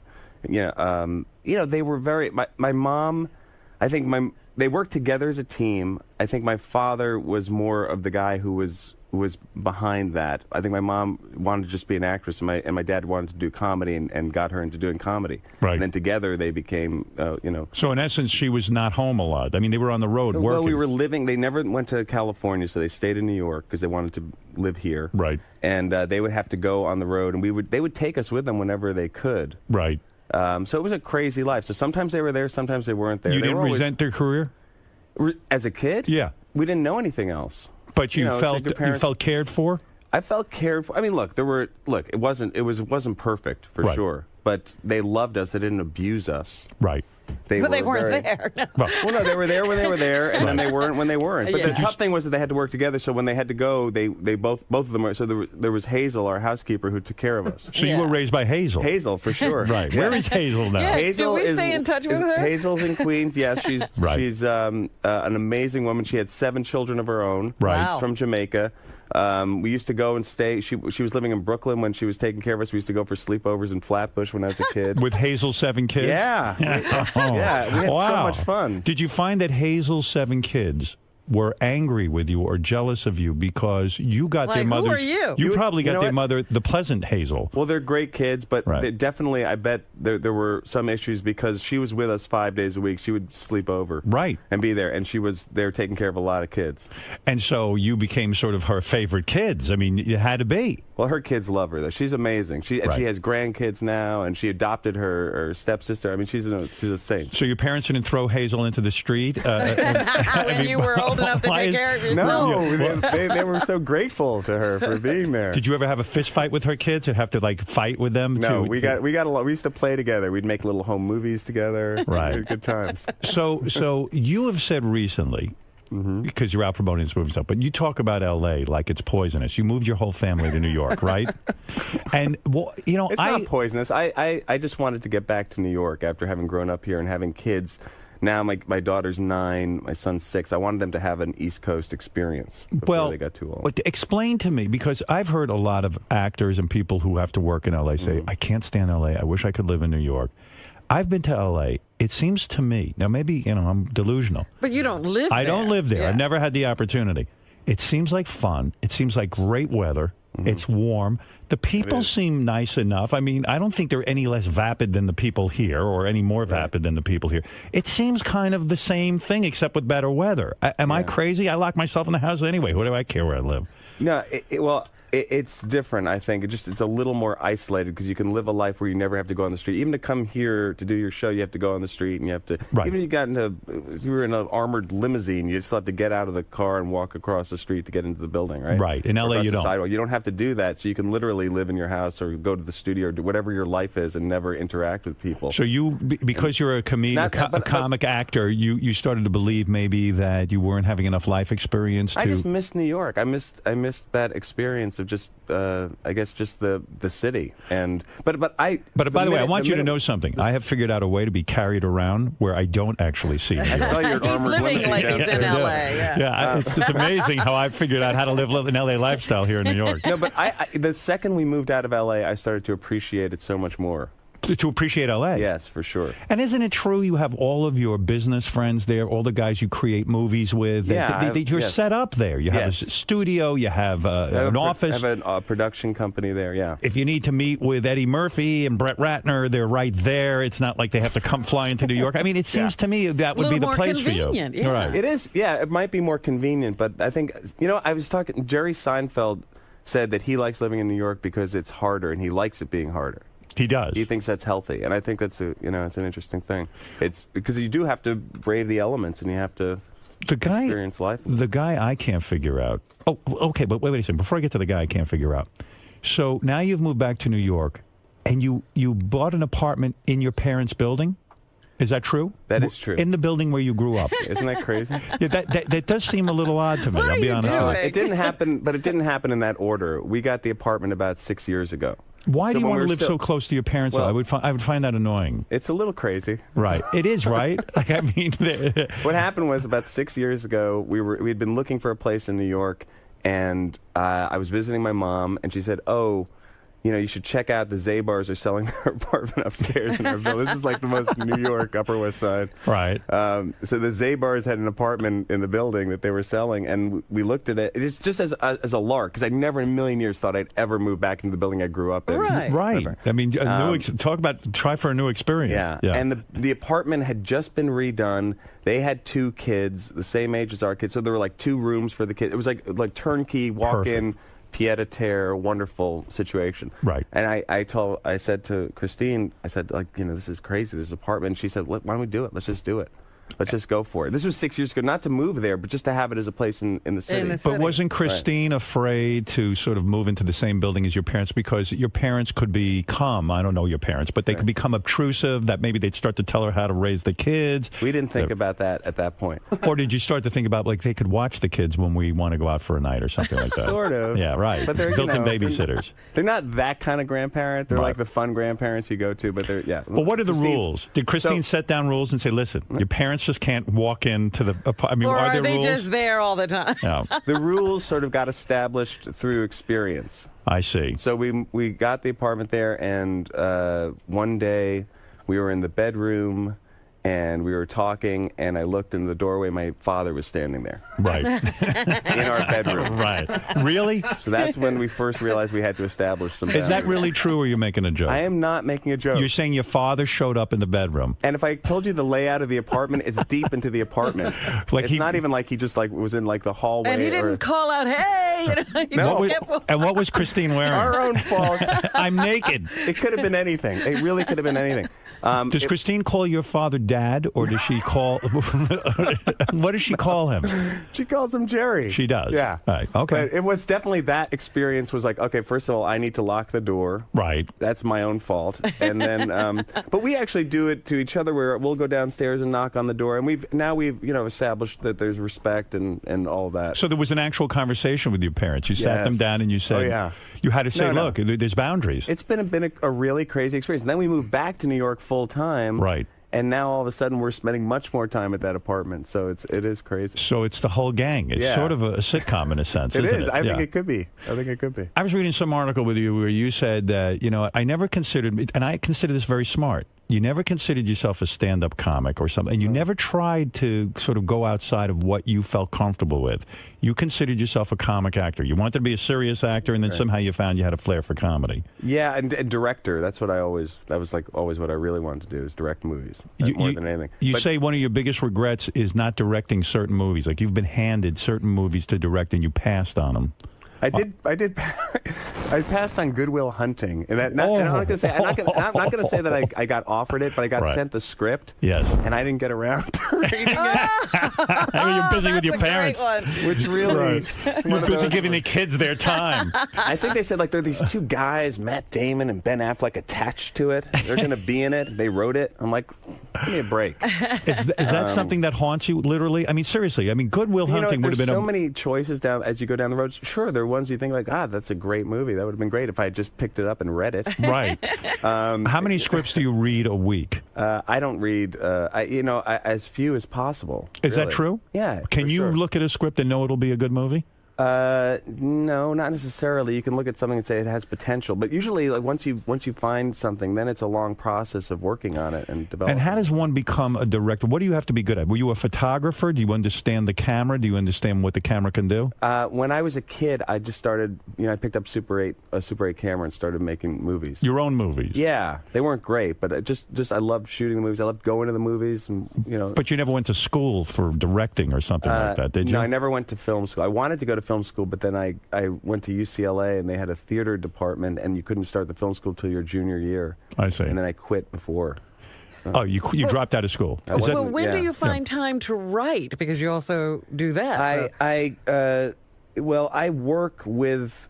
I haven't ever sat down and written a script by myself. Yeah. The guy you were writing with is the guy who hooked up with Jennifer Aniston. The one you wrote to. Yeah. Tropic Thunder. yeah. Justin Theroux and I wrote that together. Yeah, but we worked on that for like 8 years together. So he's a good buddy of yours. He's great. Yeah, I've known him for years. So how's that work in show business now? Do you get to hang out with Jennifer Aniston? But I've known Jennifer for a while too. Oh, you have? So yeah. All right. So you get. It's funny to see two friends that you know separately all of a sudden become a couple, and then. Is that the most fascinating? It's just so funny to me how people are so obsessed. Is that the most fascinating part of being famous and successful, that you get to hang out with Jennifer Aniston and Justin, and although maybe you were used to that. You see career. all of that from the inside Yeah. instead No, of but having to read about it. Right. No, because Justin is just Justin. Is it weird when you see Justin like making out with Jennifer Aniston? Do you ever say to him, "Wow, look how things have changed, I've my never friend"? seen them make out together. You haven't? But there one day about like maybe 4 months ago, Justin and I were walking down Houston Street, and you know, I'm not a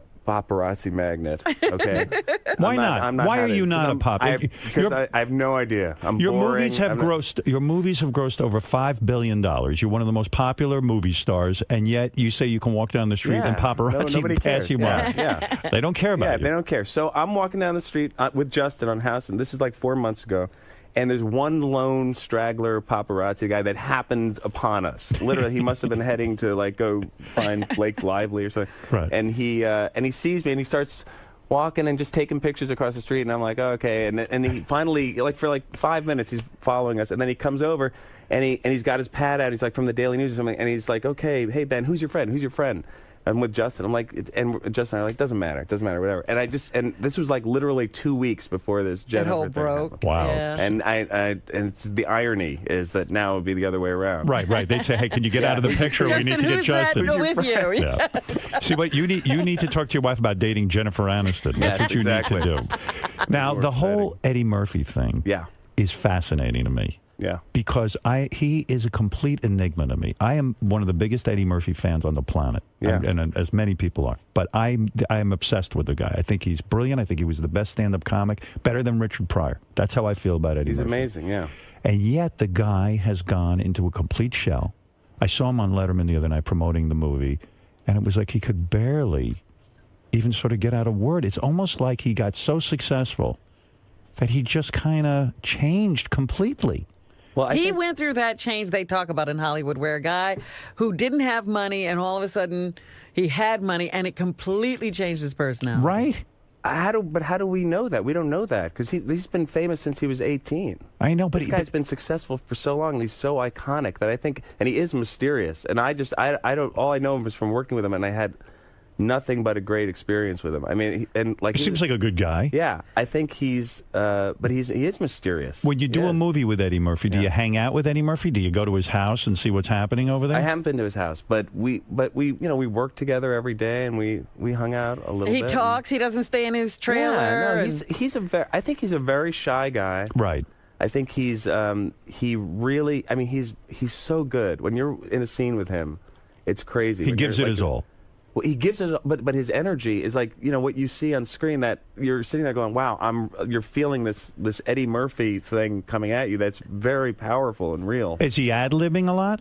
Yes, he is. And because I read somewhere he says that someone said, one of the co-stars in the movie said, "Oh, with Eddie, every scene Every is time is different. different, Every yeah. take is different." And to me, that would be almost frustrating for you. He's really smart. He loves movies. He has all the same reference points that we do. Right. He is. He's really, really good, and he's kind of. He's very serious about what he does too. He describes his life that he lives in his house. He hasn't read a newspaper in 20 years, he said. Now, that's nothing you should brag about. I mean, be a little topical. I don't think that's unhealthy. Did you have to tell him who the president I don't, was? not at all. Did you tell him who the president? That we have a black president? He might be He might have happy been to hear really that. happy to hear that. But You he don't said he have has to read a newspaper to know the president. He has a 2-lane bowling house in a bowling alley in his house. He was very proud of beating the guy from Rolling Stone in his bowling alley, and that he He plays the basically sits there, plays the guitar, and doesn't talk to anyone. What does he have to prove? Nothing. He's but Eddie it Murphy. seems very lonely now. His life, I don't know. I think he's. The guy is iconic. It's great. Like when we talk about him, he is. He's a guy who's he's really, really talented. As famous as he is talented. So what happens? You get a call from Brett Ratner saying, "I'm thinking of putting you and Eddie Murphy together." How does this all come together? Well, this is a strange one on this movie because the movie was originally Eddie's idea. Okay, right. A few years ago. All with black Brian cast. Grace. Yeah, Right. And I didn't know that, and whatever process it went through, it came around to me, not knowing that it even had come from Eddie. And Right. and then we were talking. Brett was saying we got to cast this role of Slide, and we both were like, well, Eddie Murphy would be the dream casting for the role. So somebody has to put up the money to get Eddie Murphy and you. You're what are you getting now? 15 to 20 million a movie, right? So they got 20 million in you. They got 20 million in Eddie. You know, this is the kind of What do movie. you mean? No. That's true. I mean that this is the kind of movie where everybody wants to be in the movie because they like the movie. Yeah, And but in wait a these second. days, everybody does whatever they need to do to make it work to be in the movie. You're because we all telling me wanna you make a cut good your movie. price to be in the movie? We all work to make it work. You're shitting me. Everybody wants to be just. To But you're a 20 million guy. I mean, you've sold enough Doesn't that tickets. hurt you to take less? Why don't you say, hey, fuck Eddie? Let Eddie. Eddie has It's not had about the money. Right. Honestly, it's not about. So what do the you money. take? 17 million instead of 20? I mean, what does everyone It's shave? not about that. The point is, you just want to do a movie that's good, and you want to work with people. Like if everybody was pricing everybody out of the market, then nobody would work together. So right? you cut your price for the movie. You make it work in a way that everybody can So be in the did movie. you get points You took instead points of? on the movie. I mean, what is this? I want to know what's going on here. You know what? That should be The money secondary. does matter, It though, should- to you. It But does. But for me, really, at this point, I want to just be a part of a good movie. And Really? I want to work with Eddie Murphy. That's that's for me what the exciting thing is. Listen, Not the Eddie's money. got to pay for his bowling alley. He needs the money. So you're telling me, so Brett calls you up. He says, I think I have a good idea. Does he get you guys in a room somewhere? Does he take you out to dinner and you guys can discuss the idea of being in a movie together? I had run into Eddie a couple of times, and Where do you run into him? I ran into him at the Coffee Bean and Tea Leaf on Ventura Boulevard. Is that Los true? Angeles. Yeah. So that's why it's important for you to be in L.A. You've got to have these chance Network meetings. at the Coffee Bean. Well, yeah. You're right. Well, but isn't that true? I mean, in a sense, this wouldn't have come about if you hadn't networked at the Coffee Bean. Yeah, but I mean, whatever that is. Yeah, it's like a local sort of Starbucksy type of place. And only famous people go there? No, it's Right. a regular place. So you go in there, you say, "Hey, Eddie Murphy, what's happening, my friend?" I was ordering a coffee, and somebody tapped me on the shoulder, and I turned around and it was Eddie Murphy. Oh. And I was like, Oh, shit, this wow. is wild. Yeah, right. And he just said, "Hey, hi, how you doing?" And I was sort of like didn't know what to say because he does have that aura about him, And when you were standing there at the Coffee Bean with Eddie, and he taps you on the shoulder, then you go, "Hey, let's do a movie together." Not quite, but then I'd run into him about 6 months later or like a year later, and we were on a plane together. Do you have a conversation, or is it just And an then we started awkward... talking. We started talking about Yeah. movies because we were on a plane together for like 5 hours, going from LA to New York, Sitting next to one another. Yeah, and we started talking about just like movies we liked. Were and you like, "Oh, this is so annoying after hour 2. Like, I just want to close my eyes and go to sleep, but it's Eddie Murphy." And I want to try to be interesting to Eddie Murphy for 5 hours. Is that still important to you? Did you feel pressure in this conversation Yeah. on the plane with Eddie Murphy? Of Like, course. I just want to seem very. Wouldn't you? I mean, wouldn't you want Yes. to? Like, yeah. That's why I hate going out. I don't want to have that pressure. No, it was a little bit, but we got along. It's almost like a well, date. and It's like it's like a it is. date. And then you think, oh, the first 2 hours went well. Let me see, what am I going to pull out for over? And what movies did you Ohio? talk about with Eddie Murphy? We when you were on talked about comedies that we liked. We actually talked a lot about Harold Lloyd. Oh, really? Yeah. Harold Lloyd. That's Yeah. going way back. Yeah. Is that to prove to each other that you're both students of film? Exactly. That you understand the talkies versus the. Harold Lloyd. He brought up. We were talking about that movie where Harold Lloyd hangs off the clock, safety Right. last, and That's right. anyway, and we both were into that, and then we also both. Is it important in Hollywood to know who Harold Lloyd is so that you can Well, have if those? you're talking to Eddie Murphy and you want to impress him. What do you think of That was just one the Great part of- Train Robbery? Yeah. Oh, I love that. It's beautiful cinema. That was just one part of the conversation. Then we, Right. and then we're sort of the same age. He's like whatever, 4 years older than me, so we have the same reference points. So you both have this love of comedy, and you said, "Hey, we should do a movie together." So how does Brett Ratner get you guys into Brett, is a very persuasive guy. So Brett, I think, called up Eddie and told him about it. But then that's when I learned that it was Eddie's idea originally. I the whole see. thing. So Eddie probably went to Brett and said, "Hey, I was on a plane with Ben Stiller, and we hit it off, and maybe we have some comedy sort of vibe with each other." Well, no, I know Brett called up and said, "Hey, would you be in the movie?" Right. And then it was just like, and then it was also one of those things where once his name came out, it was like nobody else could play the part. Who else is in this movie? There's a whole bunch. Crazy. It's Alan Alda. Right. Who plays the I know bad Alan guy. Alda. Alan Alda's amazing. He lives in my building. He so- does, doesn't he? Right, yeah. And Matthew Broderick, who's really, really funny in the movie. You like him? Yeah, I love Matthew. You And- hang out with him? Well, Matthew and I... Sounds like a great life you're having. Matthew and I know each other because I directed The Cable Guy 15 years ago. Oh, wow, yeah. All right, right. So that's how we first met, but we never acted together. And we have a lot in common because Matthew and I both grew up in New York, but our parents are actors. we're basically the same age, so we have a lot of. But your life sounds like so much fun. Mine is so secluded. I mean, it's like really. Well, that's because you won't go out. And then like I'll make a celebrity friend, and then like they never want to see me again. Well, you and Ben actually got together We for did, dinner. and he never once or saw twice. me again after that. Oh my goodness! I'm I feel telling like you. that was sort of on you. I feel like I left the last email, and I didn't want, and then I want to no, push it. I feel like I blew it because I didn't tell you I'm in love with Battleship Potemkin, and I should have brought that up. Fuck you.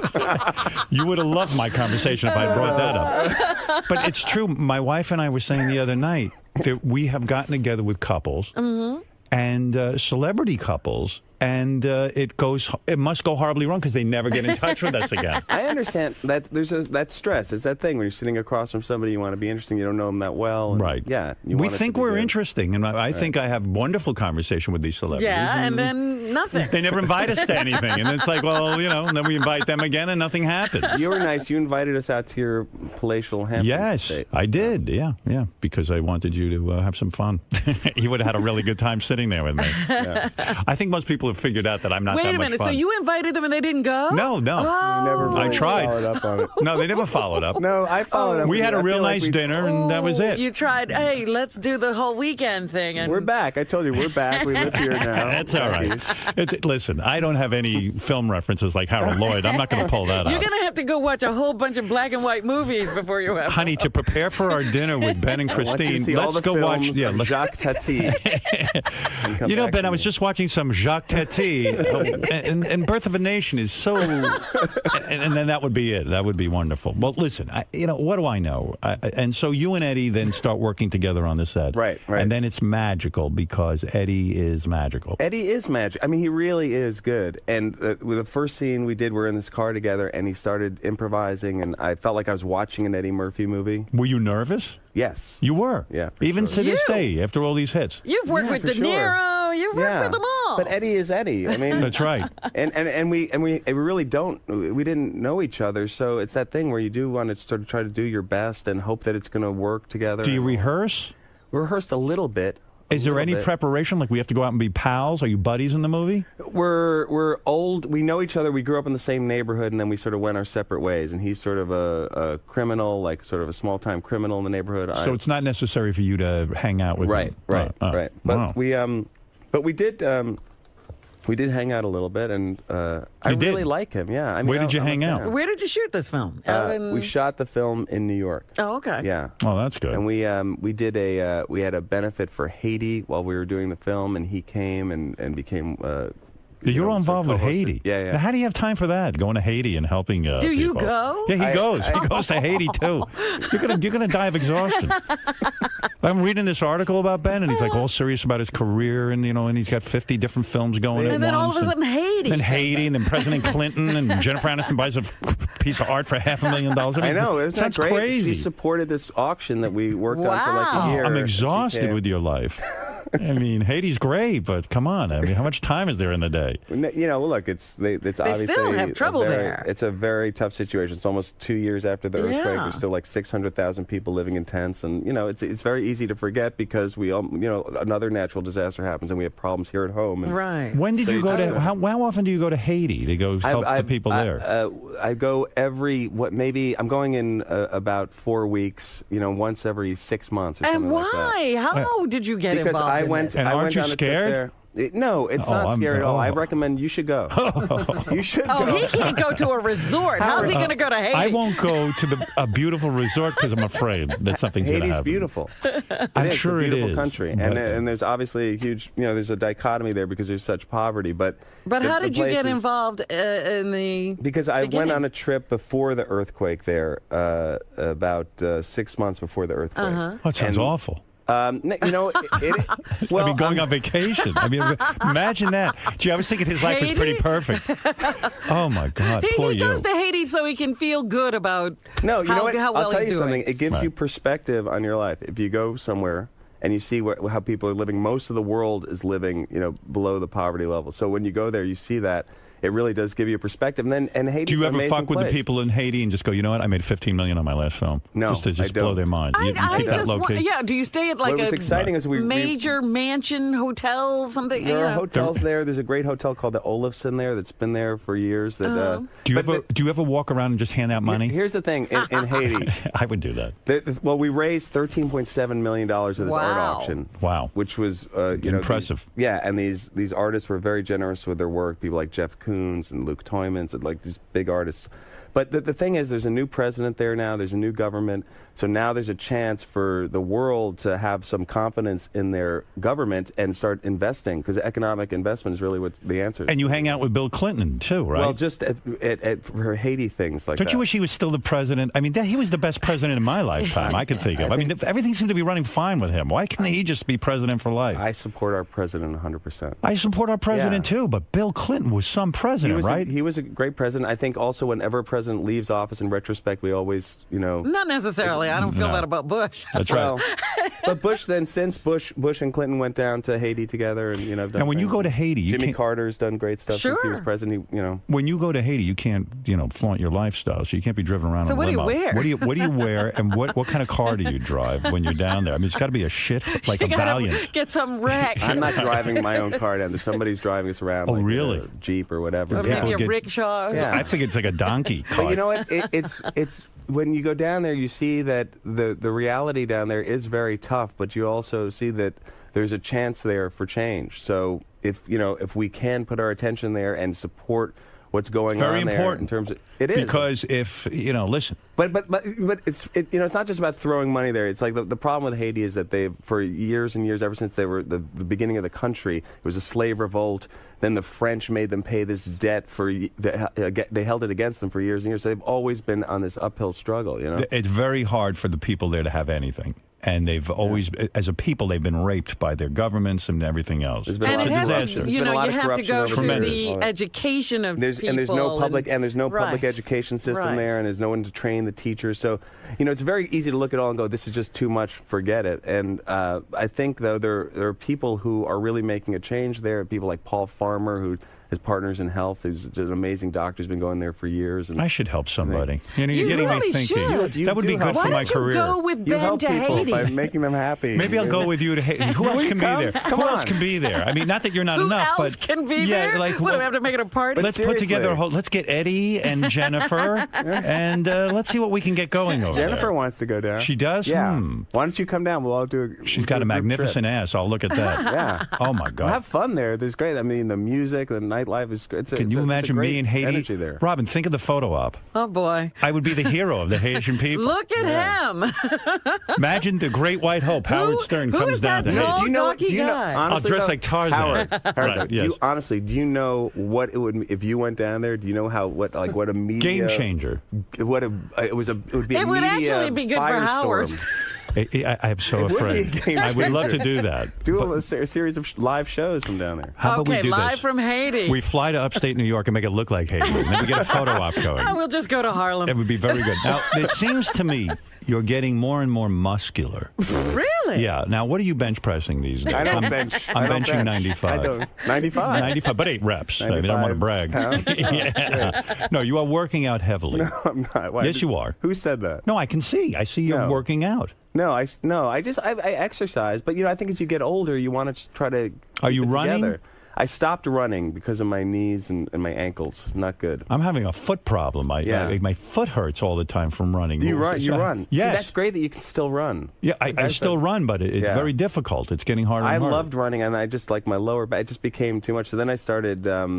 With that trying to do other machine, things. that elliptical machine? I try to do the. I don't like the elliptical because you don't go What are you, anywhere. spinning? It's a You feel like you're floating in space and you're not going Are you anywhere. spinning? What are you doing? My wife started doing P90X. Oh, really? What is that? At home? Yeah. With that guy? Tony Horton. What is Yeah. P90X? Oh, it's one of those TV things. You've never seen It P90X? is awesome. It is awesome. You can't even do it. She started doing it, and then I just sort of piggybacked. But you have to be careful because if you get too muscular, Yeah. you you turn into Joe Piscopo. Piscopo Right. syndrome? Oh, God, I think you're not funny. Yeah, that's right. It's very, very You good. gotta stay off the roids, is what you're saying. So what you're doing is a realistic No, exercise. I'm just because I couldn't run anymore, and then just moving, moving your body around. But And you're very thin. You're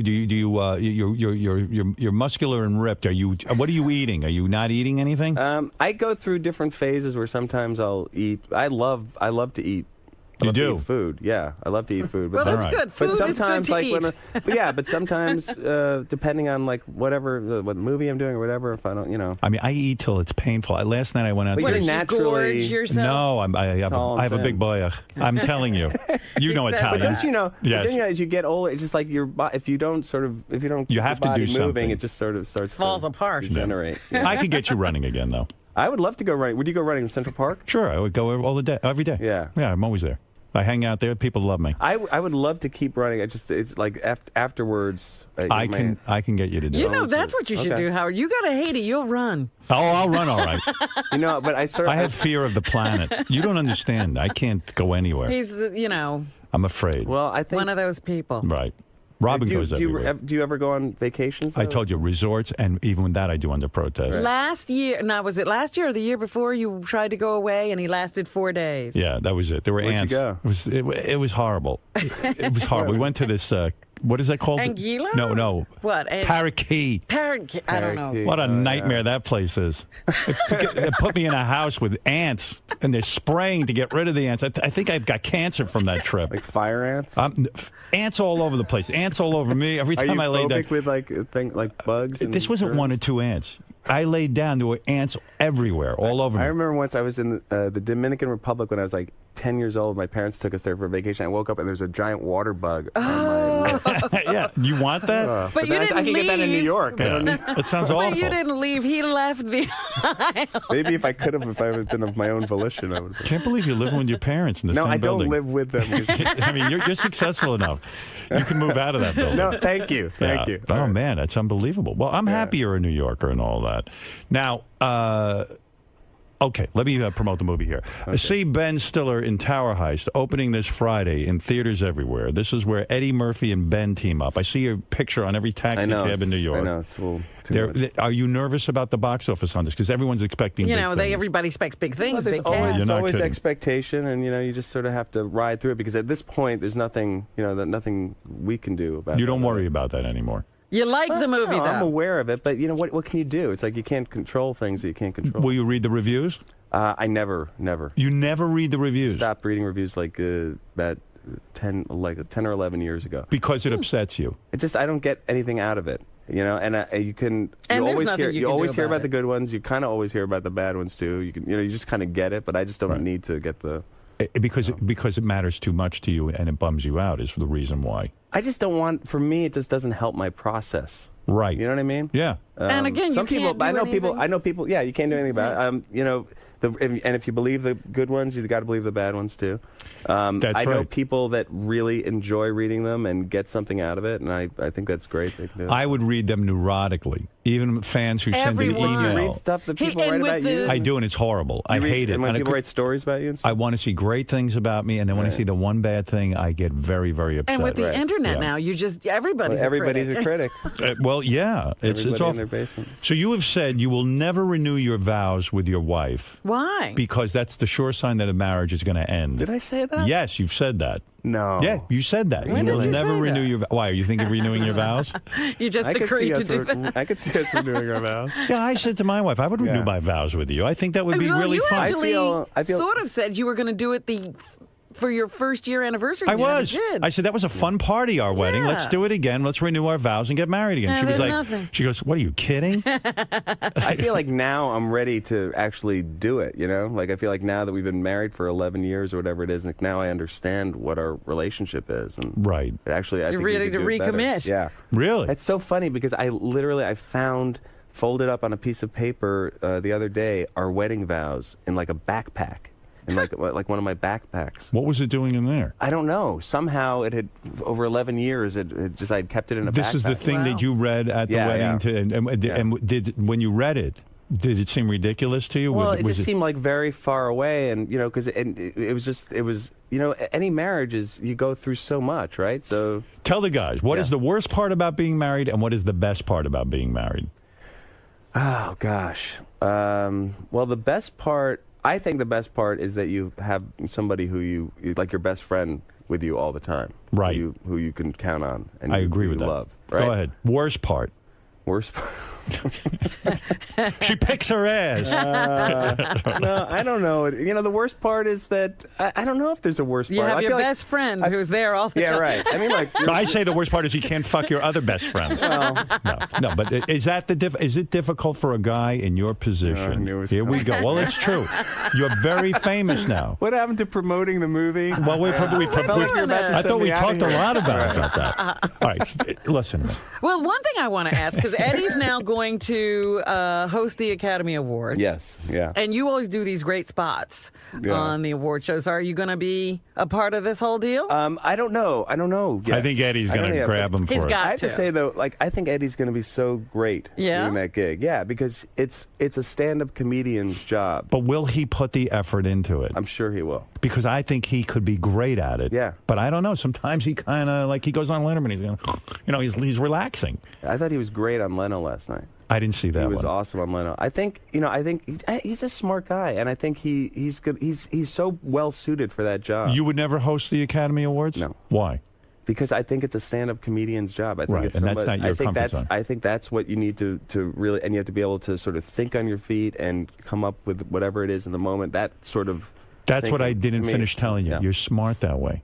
You're not trying to do the things that you're bad at. You know what your comfort level is, and you know what you're good at. Yeah, I don't think you should try. I mean, doing stand-up comedy is probably one of the hardest things you can do. I've done it a few times early in my career, and I found it to be not where I was most comfortable. I don't like seeing the audience.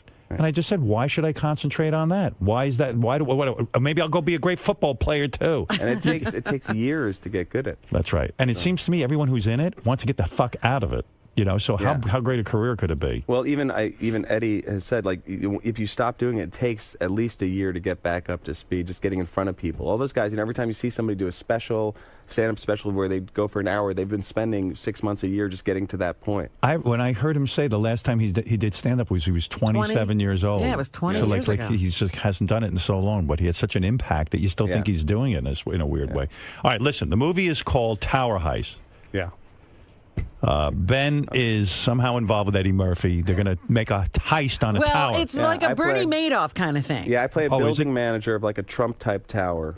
And I'm a building manager, so I got all these employees who work for me, and I've invested our pension fund with this guy that Alan Alda plays, and then he gets arrested for this Ponzi scheme thing, and so we've been screwed out of our money, and I've got to we decide we're going to try to get the money back from him. Yeah, I see.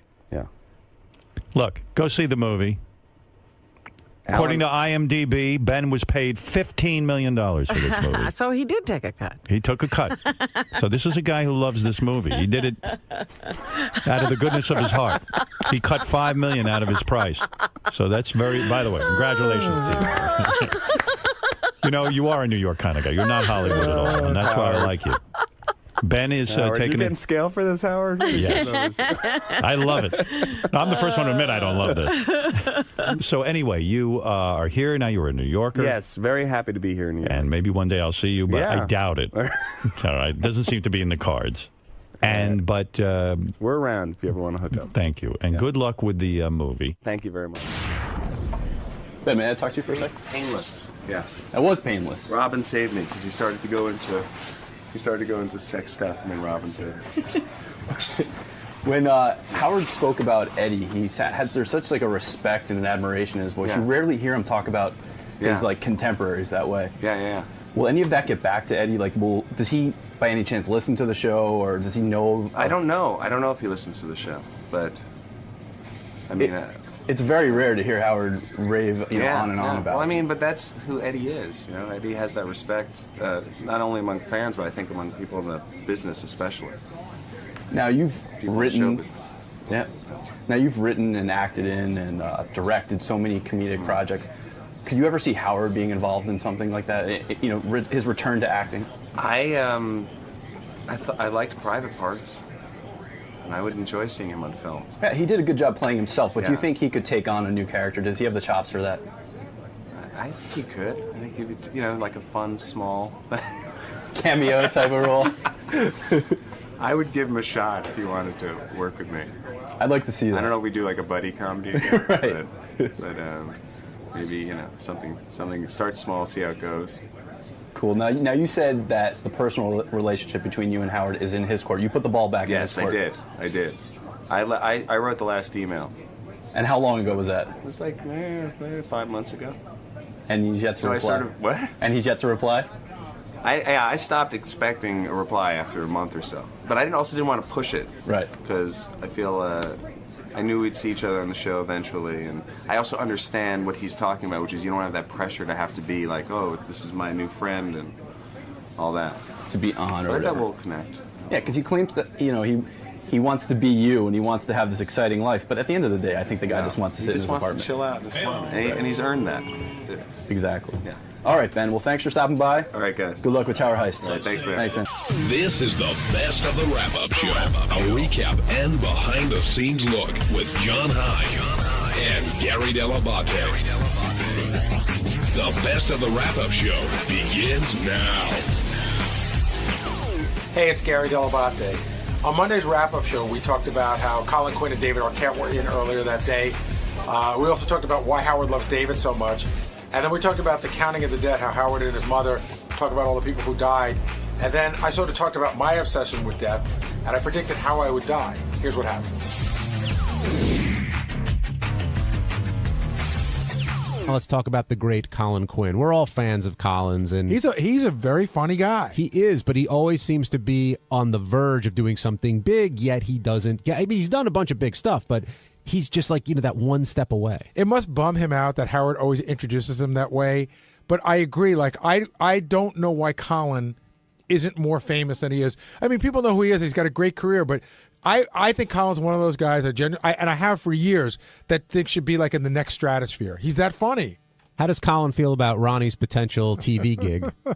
He said on his way out that if Ronnie makes it his business, that's it. He's given up. That all the years he spent are for naught if Ronnie could just make it. And I know he's joking. He'd be happy for Ronnie, but there's definitely some frustration there. Yeah, absolutely. I actually thought that his funnier joke today that sort of hit the mark when he said that Will Murray was a more sophisticated Ronnie. Yes, sophisticated anger coming from Will. And when Colin was in there, David was in there at the same time, and I know that's a tricky dynamic to play, but you had Colin pitch his movie to David as a producer. Who knew it was going to be that great? You figure they come in, so Colin's pitching the movie, and then David reminds him that he made a really shitty comment about him and Courtney, and then it turns into this running joke that's like sort of funny, but maybe isn't, has a basis in reality. Well, when you came in with the joke, I thought that kind of hammered the point home. I mean, yeah, that's one of those things where I know David was laughing, but something tells me that comment stuck with him Right. for a while. I understand. Yeah, so he's trying to get this movie made, I guess, and again, friend of the show, David, friend of the show.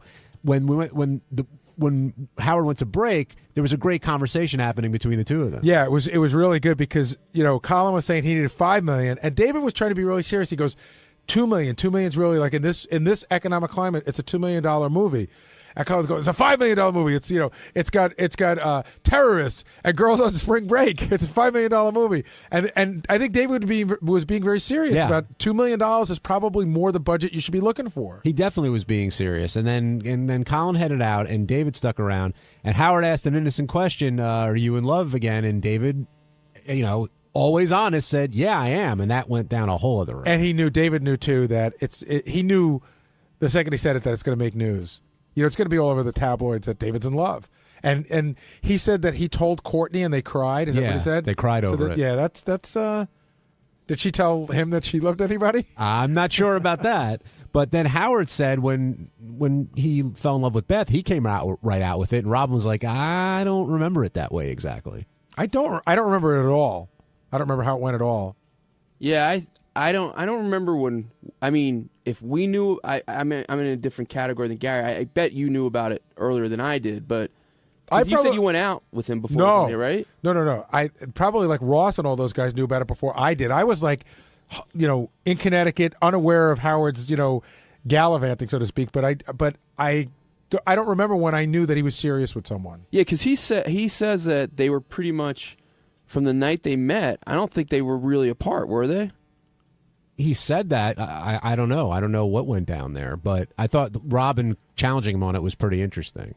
Rick in Ohio, you're on the wrap-up show.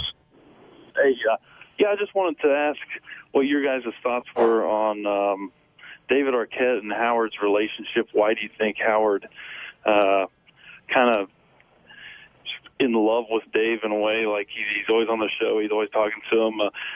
I guess I just missed where that relationship began, and just seems like we talk about him a lot. I know he's on Dancing with the Stars and stuff, but just want to see why you guys think Howard likes him so much.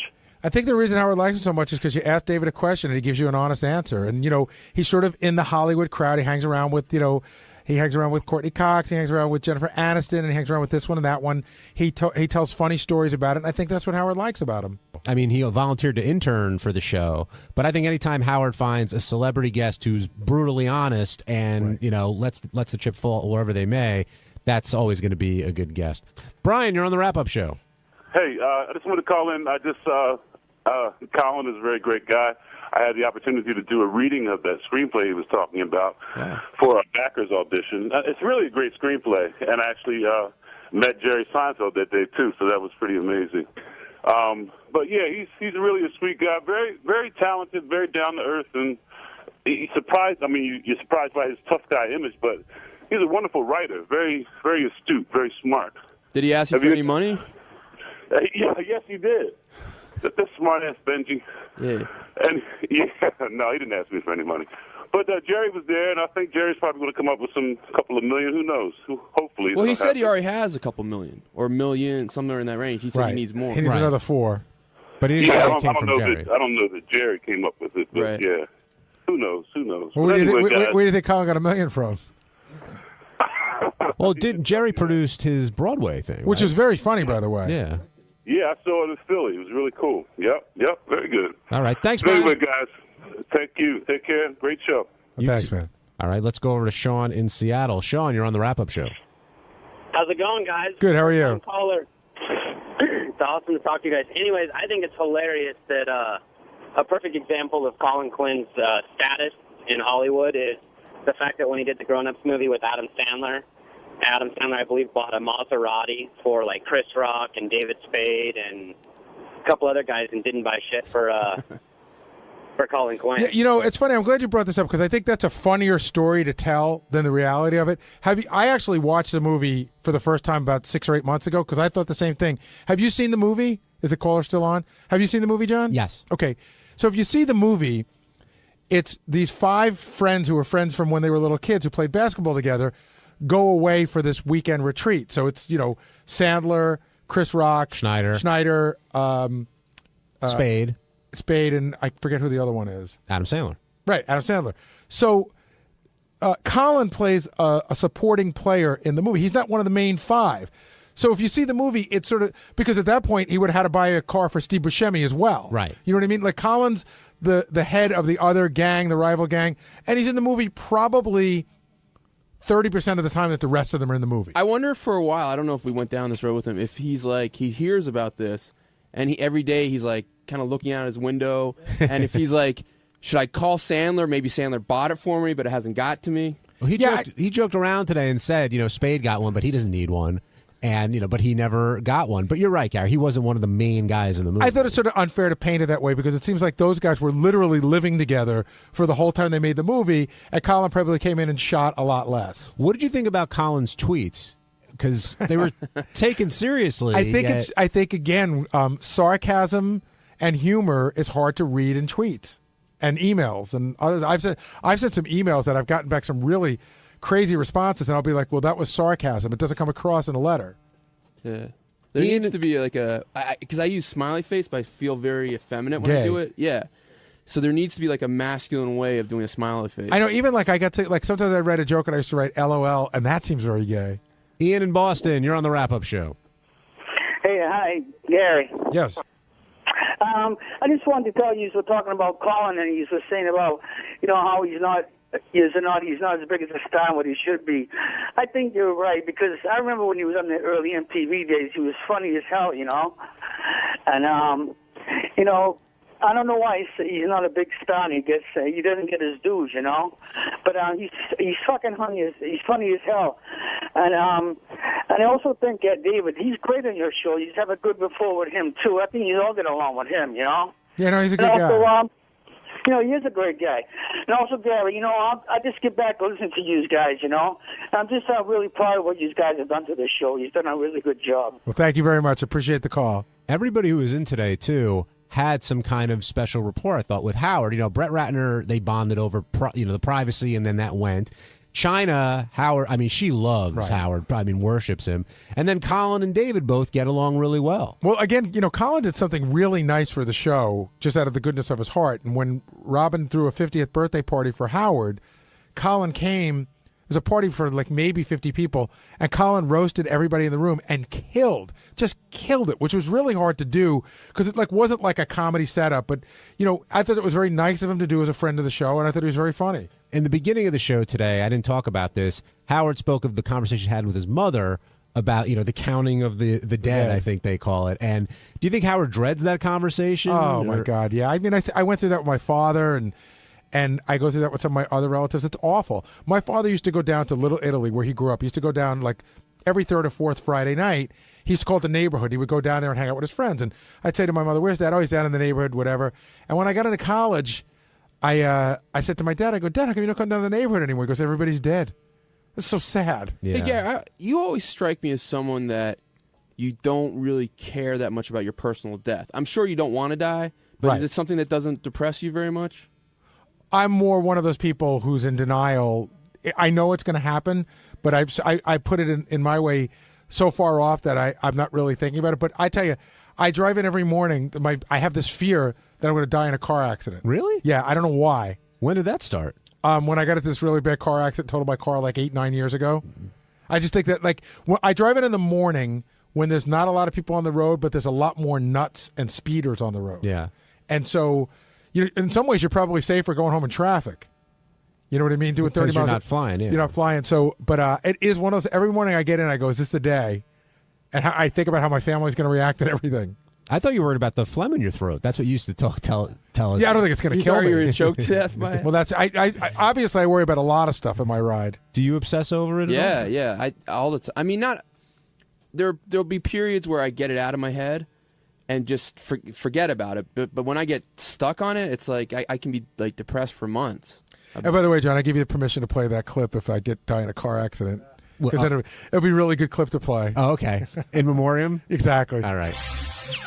So on Tuesday's show, the guys wanted me to come down to the wrap-up show, a show which I don't like anymore, and I'm not going to go on. But after 15, 20 minutes of them talking about me, I went down there to set the record straight about the whole phone gate and whether or not I was spying on Howard.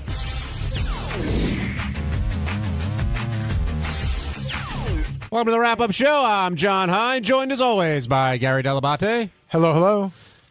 And apparently no Scott DePace, who I asked to come down here and said that he will not come down, Gary, as long as you're in the room. I thought that was a Jason rule, but apparently that extends to you now. I don't know why he's acting like such a child. First of all, I'm not the beginning of this, and I'm not perpetuating it in any way. In other words, my job is to investigate. I simply went and asked Steve Brandano the validity of the story. He confirmed it with me, and I brought it in. But Scott thinks it's a plot against him because the TV guys came to me and they go, "How do you answer the charges that you guys are ganging up on Scott?" I go, "Ganging up on Scott?" I go, "An allegation was made. We investigated it. 7 people said it's true. Scott said it's not. That's ganging up? What a fucking child." All right, Scott, listen, it's just me and Gary here.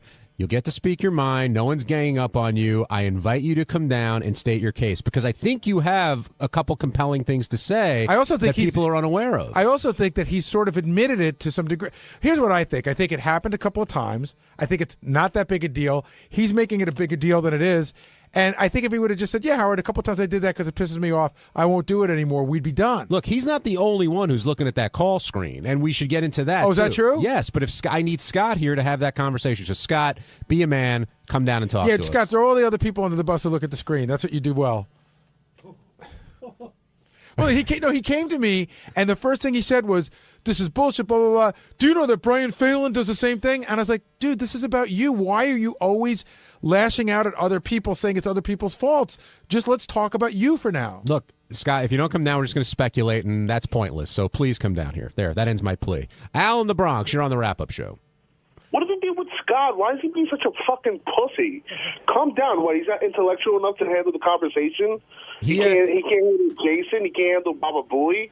What the fuck? I've talked with Scott about this a little bit. He feels when he comes in here, it's 5 against 1. He's ganged up on. I try to reassure him that he isn't, but I can't force him to come on. So instead, we're going to talk without him being here. But he's more than welcome to speak his mind. In this case, I really don't understand why he thinks I have to not be here.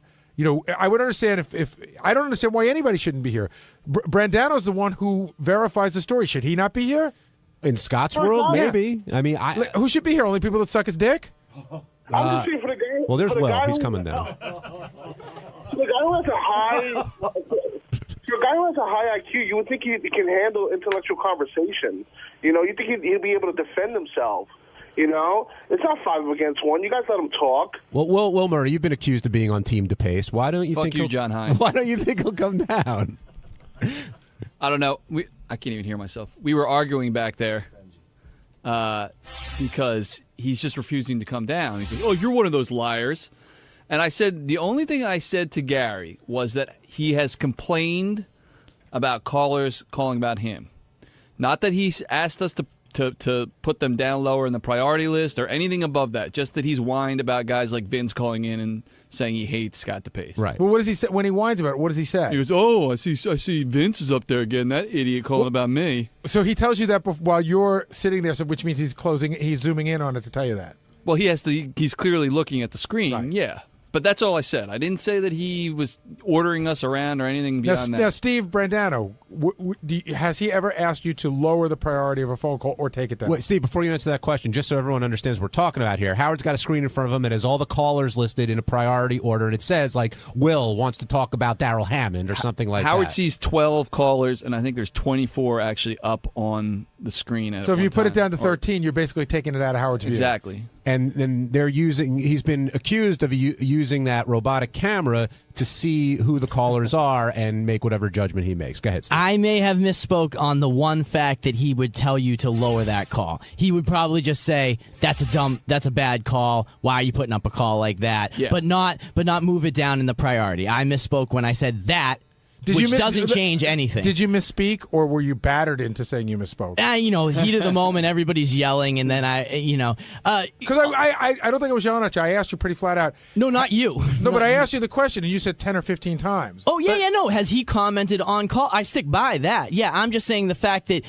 I said that Scott would say lower the priority. He hasn't said that, but he has certainly commented on the callers talking about him. So let me ask you 10 to 15 times since we've been here. I want to ask Steve and Will a question, since you guys screen the calls. Does him commenting on that in any way affect you when you're putting up a call?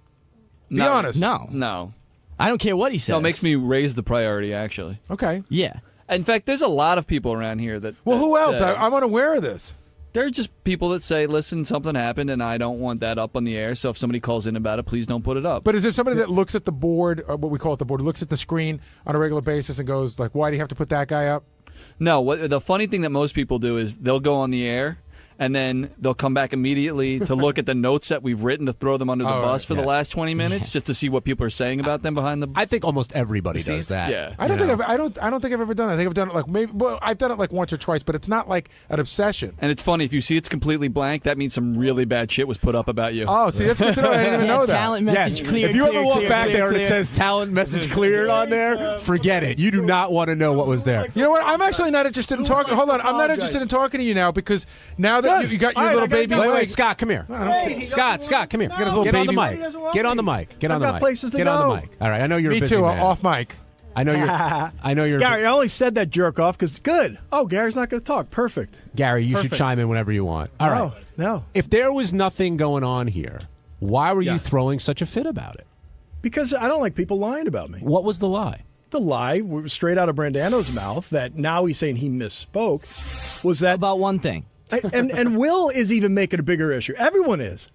Complaining is simply just having a conversation. I would see it every once in a while and say something like, "Oh, I see Vince is on the phone." That was it. It wasn't like, so you're joking take around. him down, or I'm never talking to you again. So why would you bring it up? It's nothing like that. Why do you bring it up at all then? It's just sort of funny. It's a conversation. But you have no. In other words, when you bring it up, you have no intention of saying I disapprove of this. No, and even if I did, Gary, I'm pretty smart. Do you think? I don't think you're that smart. Yeah, I think I'm smarter than you are. By a Do point. you think that I would think that by me saying that, somehow he would go, "Oh, you know what? Scott's my friend. Let me take it down." No, that's not what I'm doing. Then why bring it up at all? It's like walking by and saying, "Hey, Will, nice shirt, you homo," or whatever. It's the same shit. It's just conversation. Scott, let's take a step back here.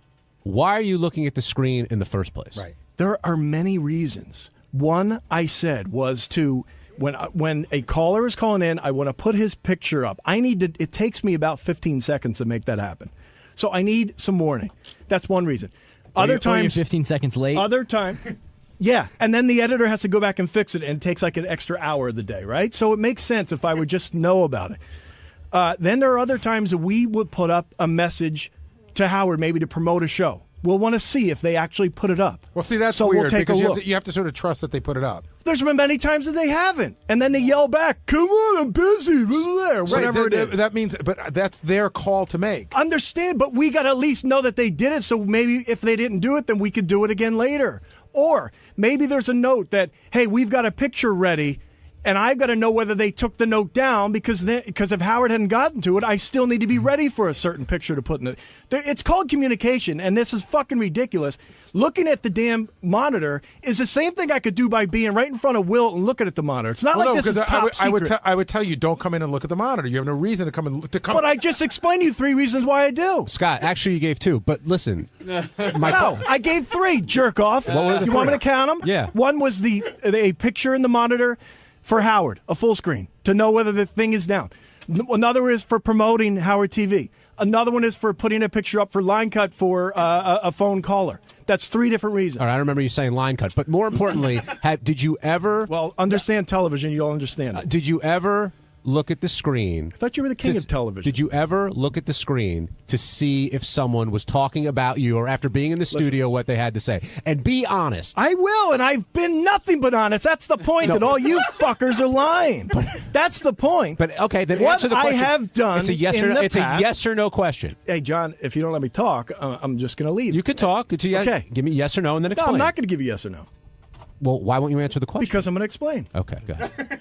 So, what I possibly have done, I don't even know for sure, but when I've had political talks on the air or whatever, I was one time maybe curious to see what people were calling about, and I would look at it, and that's it. But there's many other reasons. John Lieberman tried to make this like Scott's been spying on them. That's not what it is. It's a normal occurrence, just like looking at anything in the studio. And you mentioned that Phelan has used the camera, though. Of course, Phelan has, Doug has. We all do for the same fucking reasons. What's the big deal? It's not like Howard. It's only for Howard. There's a monitor there. There's 2 identical monitors. One at Will's office that everyone walks by. Shuley earlier said, "Scott, just so you know, Vince is on the phone," or whatever. How did he know that? He saw it. I guess he can't go in there either now, can he? I'm not saying that you're the only one who does this. Well, this is all for You're nothing. the only one kicking and screaming about this. It's this jerk off Jason trying to make something out of nothing. I didn't do the story.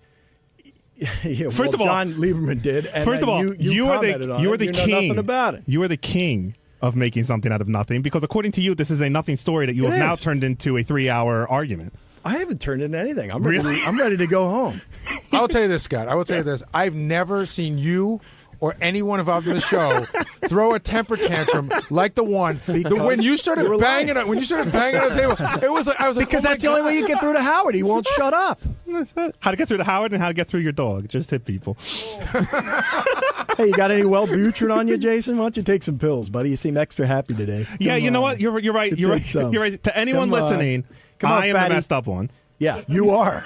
Of course. Why was Howard getting under your skin so much? Yeah, it just seems that this whole thing's getting under your skin. So more than Clearly, more than it I was should. trying to get a point out, and I couldn't. They kept yapping over me, just like they do to you all the time. But why do you feel so ganged up on? Gary, look around. What the fuck? But this isn't politics or anything. The whole rap that you were ganged up on, in other words, there was a story. I didn't say ganged up on. Well, I didn't say it about this. That's not what your cameraman said. Your cameraman, Greg Carmel, said that you felt I'm very not bullied. I'm not Greg Carmel. Well, am he I? said no. He said that you said that. He's to got him. hair. Well, that's him talking. I don't. Well, so is he lying? Oh, Do you not feel bullied? He's got small teeth. Do you not feel bullied? Scott's threatened to beat me No, up. but if do I- you- if no. I write I it. don't feel bullied. So how do you So your answer? cameraman's How do you lying? answer the Fred allegation that you are the bully? I think that's ridiculous. I was walking by to get ready for the next segment. How do you talk to someone when they're 50 feet away? You yell. That was all I did. Why'd you yell into the microphone right now? Because you're an asshole. I don't know. Yeah, because you're a bully. He's intimidating us right now. Yeah, you're very intimidating. I just. So you with that beard, Benji. It just seems that you're getting more upset about it. It seems like a sort of a Yeah, it was nothing. nothing. Well, it does seem like it seems like a nothing story. It seems very benign. It seems like you would sort of let it You're a roll off bunch your of back. liars, But I'm because not. when I'm not in on this. Well, I'm not. I went to the. You my- kind of are. no, You my- came in and said they've done it 10 because, 15 times. Because I have This to. is not hold true. on, Scott. If it wasn't you and it's somebody else, right? And this is going on, it's my job to go and ask people whether it's true or not. And if somebody gives me Well, an you hold would- on, shh, somebody gives me an answer. Shush me. Somebody gives me an answer, and I bring it in. Am I? Yeah. You seem to be above it all. That's what it's all about. Shouldn't your employees tell you accurate information? Okay, they didn't, and I found that out for the first time before. You're going to tell them the next time? Give me accurate. No, you information? still should. I still. I'm going to go back to Totally the. wrong. I'm going back to the. I don't. Hold on. Again, hold on. I Again. never told you to take someone down. Scott, to you, That's what this to whole you, thing's about. To you, I apologize for the statement of saying that you've asked us to lower the priority. Which that's the whole controversy. Oh, no, no, let him no, it finish. wasn't. That was not even when I didn't even And say Scott, that to it's Gary. I obvious said it to that the Howard TV guy. telepathically go ahead. sending Say that that. message. Gary asked me, has Scott commented on the callers before? And I said Commented. yes, probably Well, about that's 10 not to what 15 Gary times. said on the air. And So then Gary is. No, the it is one what I that- said on the air. No, you didn't say No, just commented. I You did- said you had them take them down. no, make comments on the callers, and I've said yes. You've been Yeah, like, I think you're getting. Comment. I I've think also made comments on a guest before. I've Yeah, also and made if- comments and on if they about asked me you. that question, I would say yes. But a comment on a guest It's a doesn't. comment. It And doesn't I agree affect that you. you're joking, you too. listen. Let's cut through the This bullshit. is not about me. That's It's the point. all about you. That's the point. Let's cut through can we cut through the bullshit on some level, whether you can recognize it or not?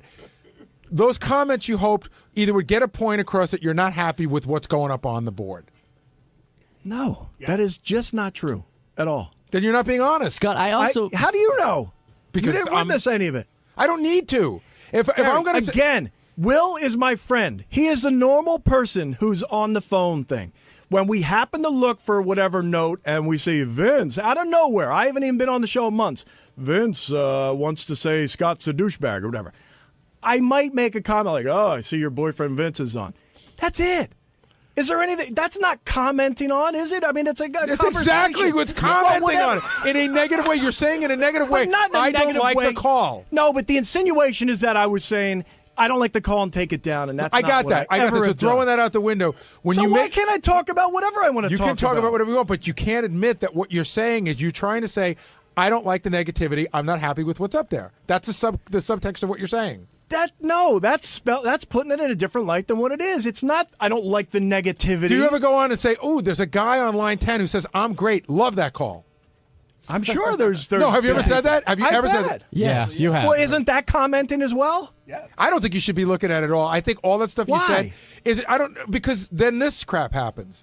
I think all that other this crap happens because it gets painted in a light that I'm doing something that's wrong. And if it was simply I was trying to do my job better. I don't like the but idea no, of fuck it. I'll wait, and then the editors can fix it. I don't like the care. idea of you giving a note for Howard to talk about something and then you making the decision whether Howard has seen it or not. It'll get seen when we feel it needs to be seen.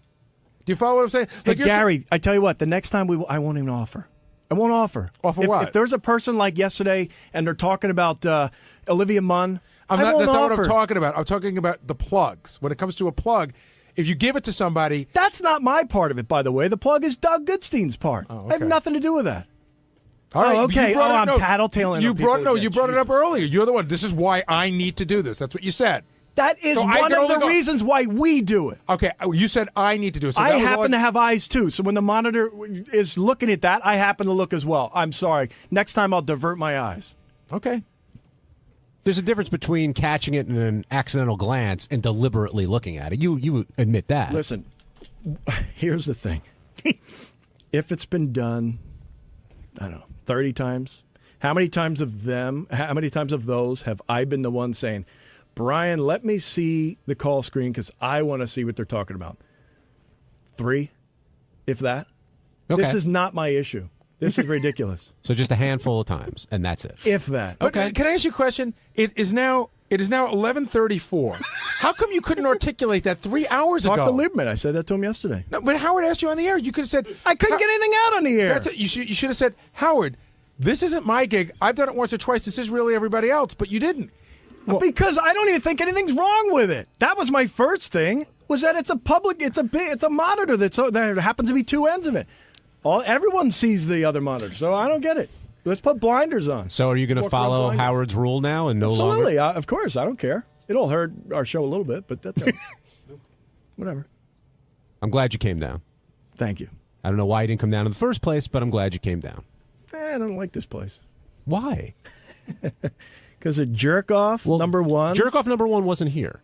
Because of the rest of the jerk-offs. Yeah, don't put your finger over here. The rest of the Jerk-off number 2. Fuck you. You're an Fuck asshole. you. I'm not. I didn't start this. You start everything. I had nothing to do Ever with since this. the sleeping thing, Well, you just don't like there's me. been This had tons of This is incidents. nothing, Gary, because of all the shit that you do. Stop. I had nothing to do with this story in any way, shape, or form. Get You enjoyed a it. giant pair You of enjoyed tweezers, it. pull the You giant enjoyed bug out it. of your big fucking ass. You enjoyed it, and you added to it. You're a fucking baby. You are just a giant You're the fucking baby. Looking over the sleeping You're a video, how fucking much shit you child. gave me for that. You're the baby. There's a difference between being a fucking turncoat like you. You're an asshole. Turncoat? A fucking asshole. What are we in the military? What are we doing here? You wouldn't know the military. Oh, when you would. You just wish you were in it. I'm a big fucking right-wing Republican. I got a fucking gun.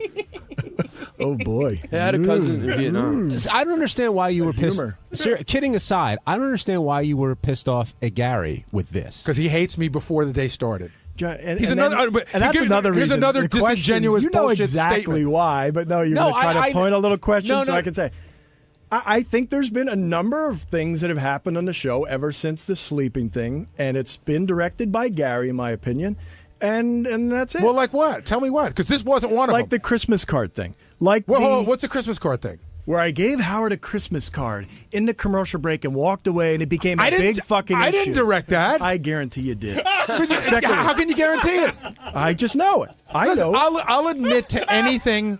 I'll admit to anything, but that's not one of them. I didn't. That one's not me. So if Jason, So what else? What wait, else? so- Hold on, what else? What are the other? Give me the list of things that I've done to fuck you over. Let's see. The having the not be in the studio at all. Guilty. You shouldn't be in the studio. As by the way, But hold on, for Scott, somehow for the 15 years before that, it was fine. As should a lot of It's fine. other people not Yeah, be in and there. notice the one person who actually listened to you.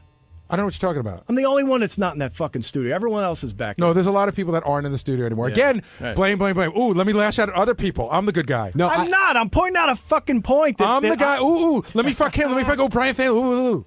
I think if Jason instigates a story, which he does quite a bit, and Jason will admit to that, Scott's holding you partly Oh, responsible. totally. Jason and I are like Siamese twins now. No, because Jason works for you. So to go back to the origin real quick of who started this story. So what happened was that last week they did a story where Scott DePace went to the news and complained about Steve Brandano wasn't telling them quickly enough when certain people were calling in on the phone, and he wanted to put pictures up.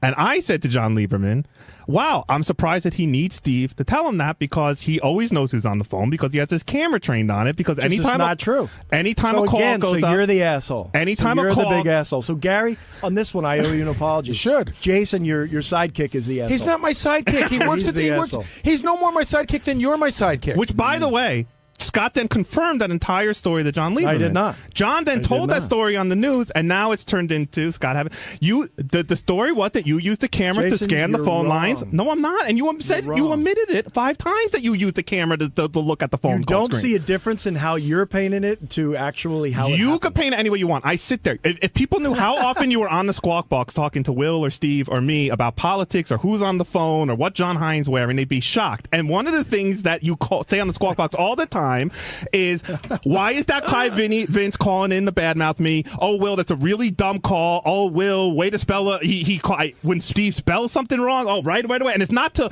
hey, you better correct that before Howard sees it. Wrong. It's, hey, moron, you spelled something wrong. When have I done that? Which is all I've done. Come on, You've Steve. done it before. Go ahead, come on, big boy. I don't know that I don't know that you've corrected myself. Okay, good. So he's wrong. So again. all I did was point out that Scott seems to know instantaneously what goes on the phone call screen. That's all I said. Well, John did the story. You're inaccurate. You're inaccurate. No, I'm not. And as a you proved me right a were million you a times. journalism guy at school? So you should. Yeah. Don't you have to check some facts or something like that? I went to John Lieberman. I told him my version of the story. He then called your you. story He then is called really you. wrong. Well, you didn't tell him that yesterday when he called you. right. What's wrong with what I wear? I commented when you weren't wearing your T-shirts. You were trying to dress it up. I love when the public so is here. bad? There's 2 complete That's so strangers in bad? here just laughing at Scott right now. It's so funny. They look like professional too. They look like people who run a business, and they're just laughing. But at you. Scott, before we take any phone calls, do you understand that I really had nothing to do with what went on today? Yeah, I did. Yes. Yes. I mean, I didn't bring Gary it to the did I hire meeting. didn't think you were a major part. I was upset. I was surprised. You had told me that the 3 assholes right here. But they did tell me that.